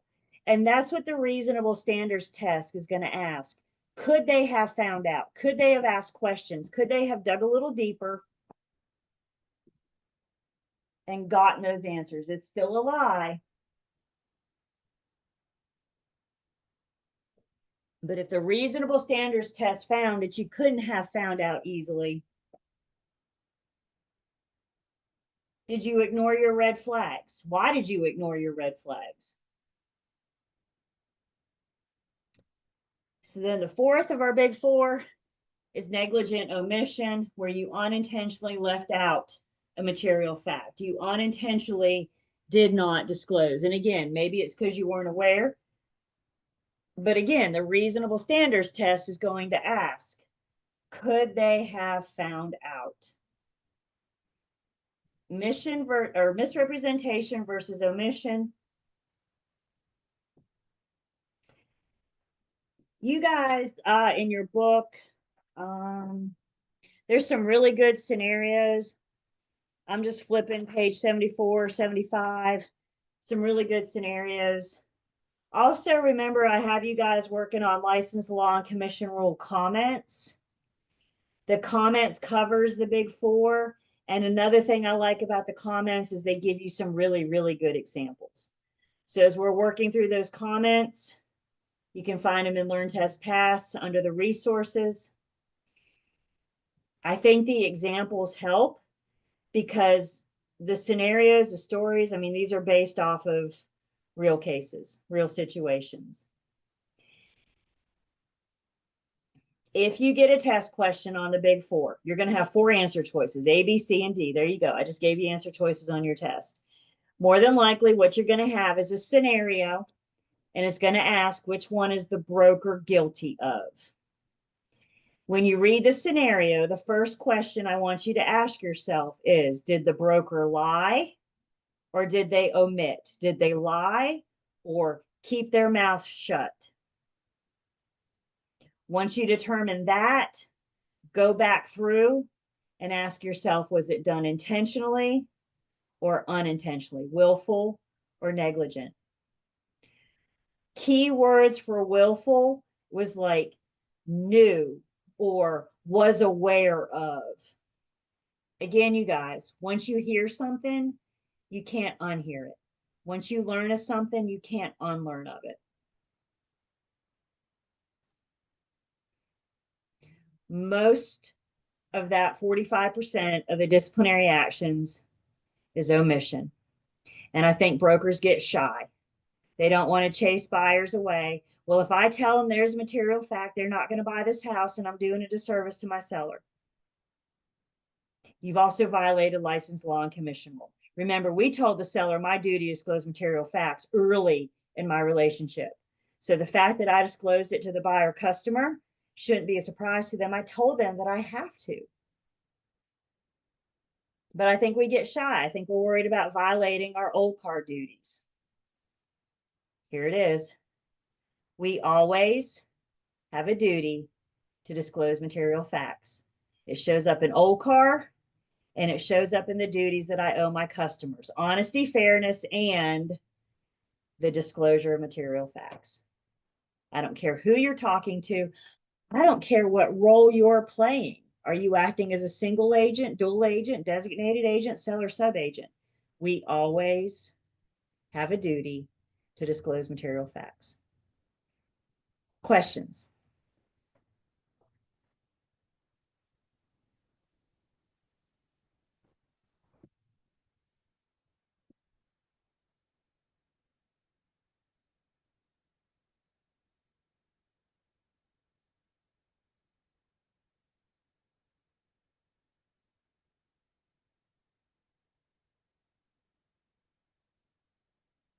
Most of your firms will have errors and omissions insurance. We call it E&O. E&O is going to help protect you and the firm when mistakes are made. But guys, E&O is not going to touch any willful act, because those acts were done with intent. So negligent, that reasonable standards test, I can't know everything. I mean, a lot of times when I'm showing a buyer this property, the majority of the time, it's the first time I've seen it myself too. But if my buyer wants to buy this home, we need to be in it a couple times throughout the contract to closing process. Several of you have talked about inspections. It's the best way I know for a buyer to get to know their home is to have a home inspection. The home inspector's job is to go in the home and point out the problems. Prepare your buyers for that, especially first-time home buyers. The home inspector is not going to tell your first-time home buyer what a lovely home they're buying. They're going to go in and point out the problems. And we can help them identify. You know, inspectors have to follow their licensure board code. So a lot of times those home inspection reports are a lot scarier than what they really are. So what's important to your buyers? Electrical issues, plumbing issues, safety issues, and kind of help them sort through that inspection report. So again, most of your firms have some kind of coverage for them. And then as an affiliate, you should be a little protected as well, but only negligent act. Willful, you're kind of going to be on your own. Caveat emptor, we said the buyer beware. It's our responsibility to disclose material facts. Despite how the RPODs, the seller completes the RPODs. So the seller can say, no, there's no problems in this home whatsoever. I tell you, the RPOs that throw a flag for me are not the ones that say no representation. They're the ones that say no. I got 5 pages of sellers telling me that there's no problems with this home. Red flags all over the place.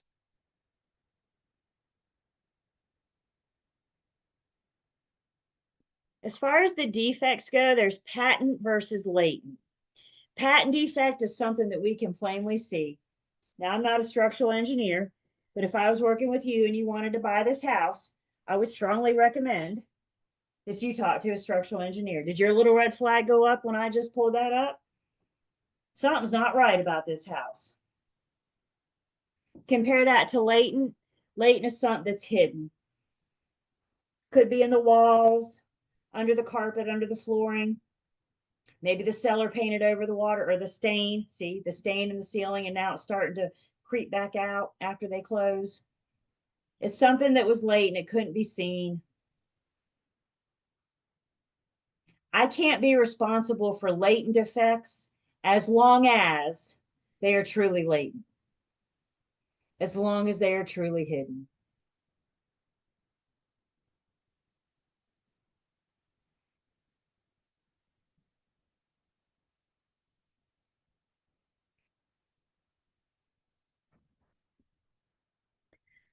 So what do y'all think? Is a broker liable for failing to disclose something that is truly latent? You shake your head, yes or no.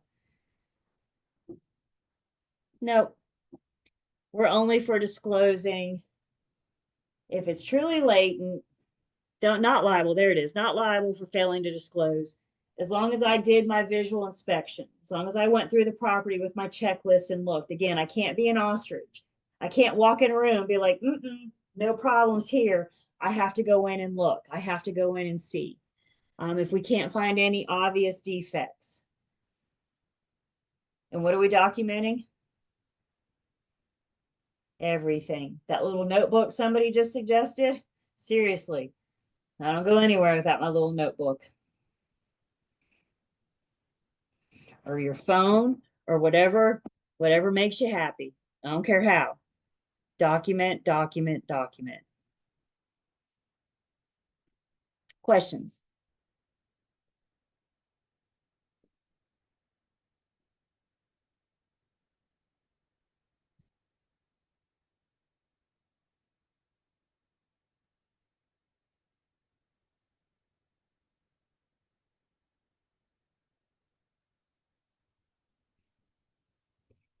There is a couple things specific to North Carolina that are not material facts. Now, other states may consider these material facts, but we care about North Carolina specifically for your state-specific section. So in North Carolina, a few things that are not a material fact, which means I don't have to volunteer the information. That's what I mean by not a material fact. I don't have to volunteer it. However, if I'm asked, I still don't have a golden ticket to lie. When in doubt, disclose. But I don't have to volunteer. I can never lie.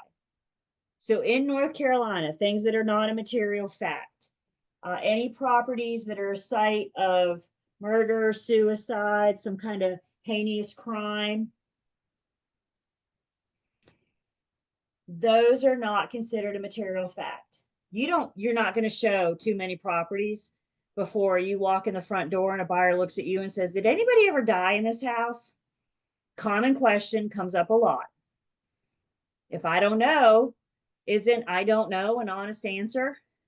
But if I do know, now that I've been asked, I can't lie. I don't have to volunteer it. But if I'm asked, I can't lie. There is one exception to this rule.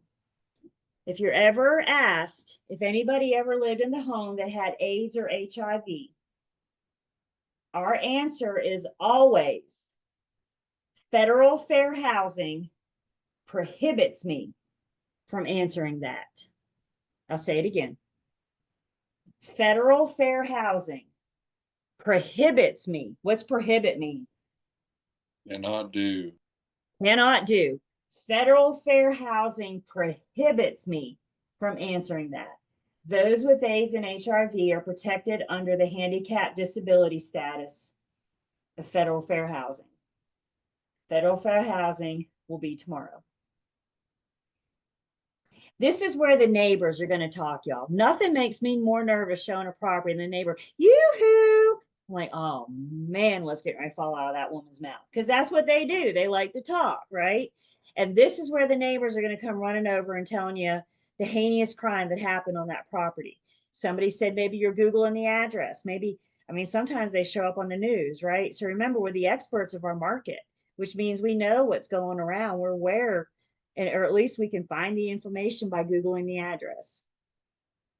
I don't have to volunteer, but if I'm asked, I can't lie.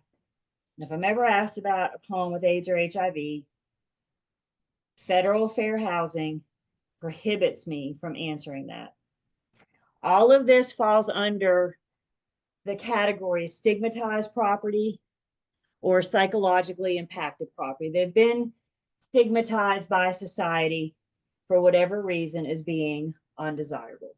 So stigmatized property, you can choose to volunteer. The seller can choose to volunteer the information.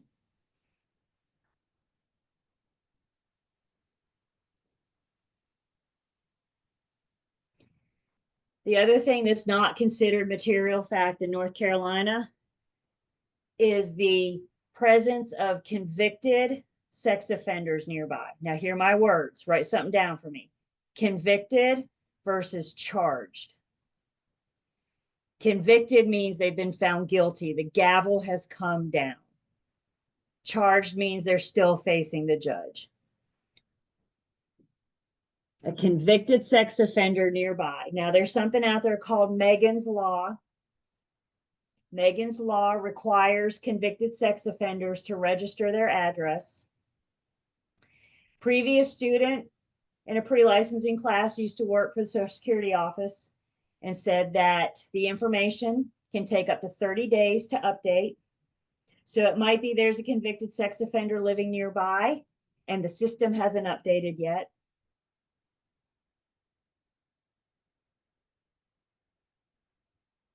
Convicted is not a material fact.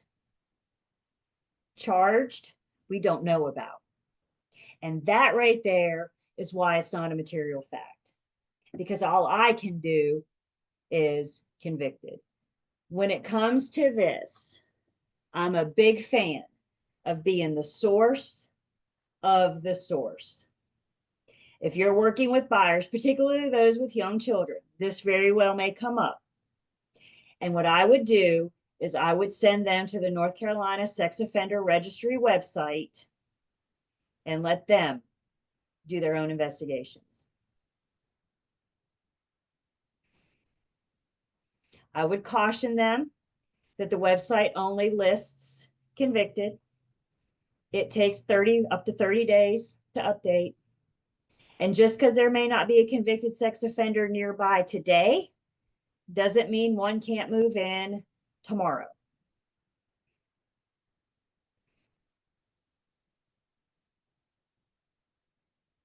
Be the source of the source. Send them where to go to get this information so they can decide their comfort level.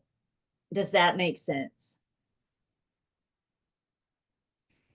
And again, I don't have to disclose. I don't have to volunteer the information. But if I'm asked, I mean, maybe you know the neighborhood. Anybody ever look up your neighborhood? If you don't you might be surprised. Don't do it now. I still got you for about 5 more minutes. But after class, you might be surprised. And don't look at them and say, well, you're across the street from a school, so sex offenders can. Again, if they've not been convicted, you could have a sex offender near a school. Is everybody with me? It's not until that gavel comes down and the judge says guilty. Words matter, you guys. And that's why I don't want you to say anything like, nuh-uh, because you don't know who's been charged. You don't know who's even been caught yet. Send them to the website. Questions on that? Comments?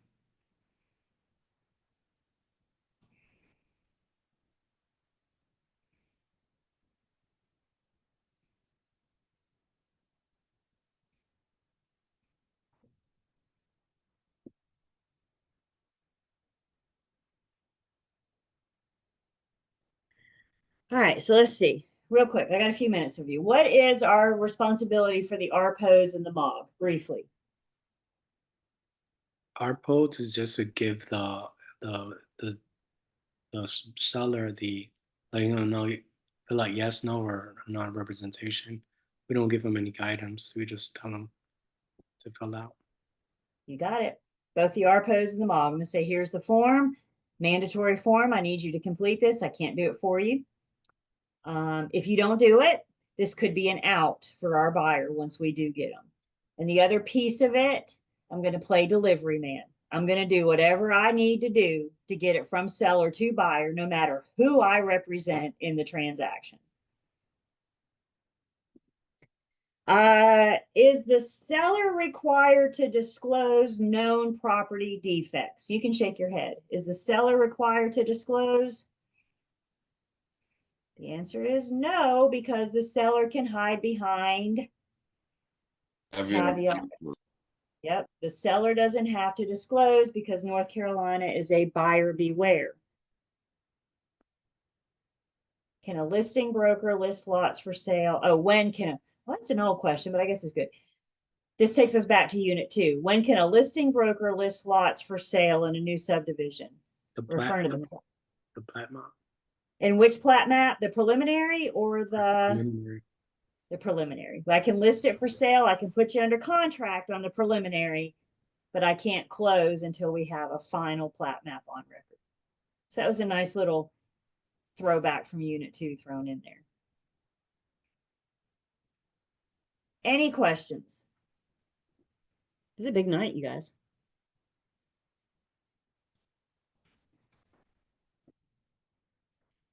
Again, drop me the email if you didn't get my email Friday, and I should be able to get it to you tonight. That shouldn't take me too long to do. Sometimes at 9:30 I conk out. Sometimes I got a few little minutes of energy left in me. So I'll send it tonight.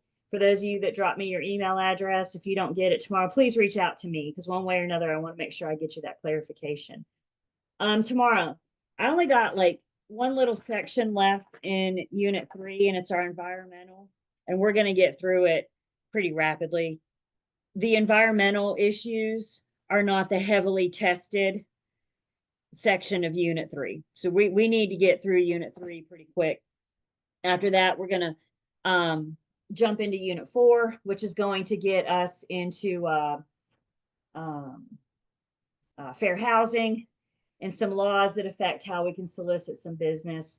We might get started in Unit 5 tomorrow, which is our measuring unit as well. Again, a pretty quick unit. So we're going to see things start to speed up a bit. But again, it's all weighted on the heavily tested material. We spent a lot of time on Unit 3. What does this tell you about Unit 3? Highly tested. Very important. Thank you. There's a reason why. So we got to focus our energy on the big, the little. So things may start moving a little quickly. So yeah, tomorrow we'll bust out 3, most of 4, and maybe even get started on 5. Good? Good enough? Y'all have an awesome night. Be safe out there. I don't know what your outside looks like, but be safe out there. We'll do it again tomorrow. Thank you. Great night. Thank you. Good night. Hey, Julie. Yes. I'm